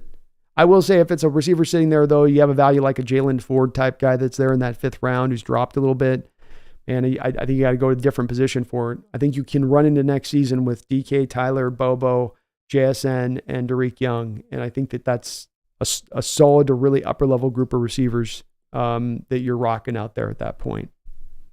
And if we get some early season injury, you can still always go and make some mid-trade deadline. But I'm not against it. The value's there. Talent's there. It's really good. That's for sure. That is for sure. All right. Well, let's put a bit of a button on this. Sanchez, did you bounce out? I was hoping to have a little bit back and forth with you, Sanchez. But thank you, man, for the donation. I appreciate you for that. All your donos here today. We'll go ahead and put a button on it, though, at this point. I got to go get finished, packed up and resolved up here. Make sure I got everything on point here. Kitty's all prepared. All the good stuff you got to get done before you got to get this trip done. I'm going to be gone for a week, doing a little bit of a family trip here. We might be broadcasting a quick little stream to you guys out there from Hawaii as I'm out there. But if not, we'll probably be back around here, not this Sunday, but the next Sunday. So please do, if you can, be patient with me on that. But we will be back around doing at the very least, a post-combine show on Sunday, talking about the combine, what happened, who stood out, who we should be paying attention to, all that good stuff. So please do tune in for that next Sunday there. I want to thank all the new subscribers here to the channel, as we've well over now 15,000 here, on our way here to 16, and definitely 20,000 is the goal this year if we can hit that. So if you guys could, if you're not subscribed, please do get subscribed. It doesn't cost you anything. No clickbait videos, I promise, and it does help me out tremendously. As well as you guys could please hit that like button on the way out the door. Do appreciate that as well on that. Greg says, Brandon, now that the Hawks have hired coordinators, do you feel the type of players Hawks are looking for on the O-line have changed any? Well, this is again where we come back to, Greg, the transition that was supposed to happen that didn't happen, right? So the transition that was supposed to happen was supposed to be more towards blockers that moved in space. You did so at the edges with Abraham Lucas and Charles Cross, but you did not do so on the interior. Damian Lewis did not move well in space. Phil Haynes did not move well in space. Gabe Jackson at 34 years old did not move well in space. Austin Blythe moved kind of well in space. I mean, he was undersized. I don't know if he moved well in space. And then, of course, last year with Evan Brown, he didn't move well in space. So you made this change 2 years ago. You didn't really bring on the interior offensive lineman that could make the system work.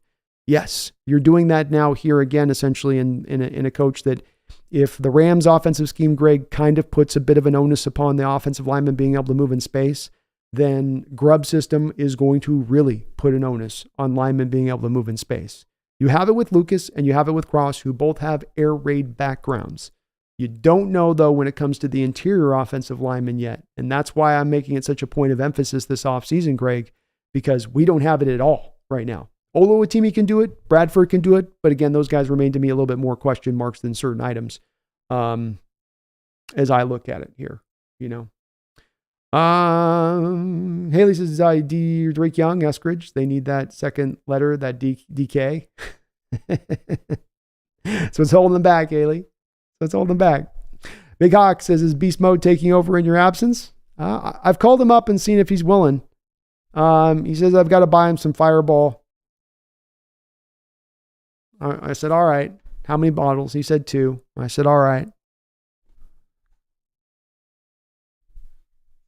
Expect a lot more cursing on the stream next week.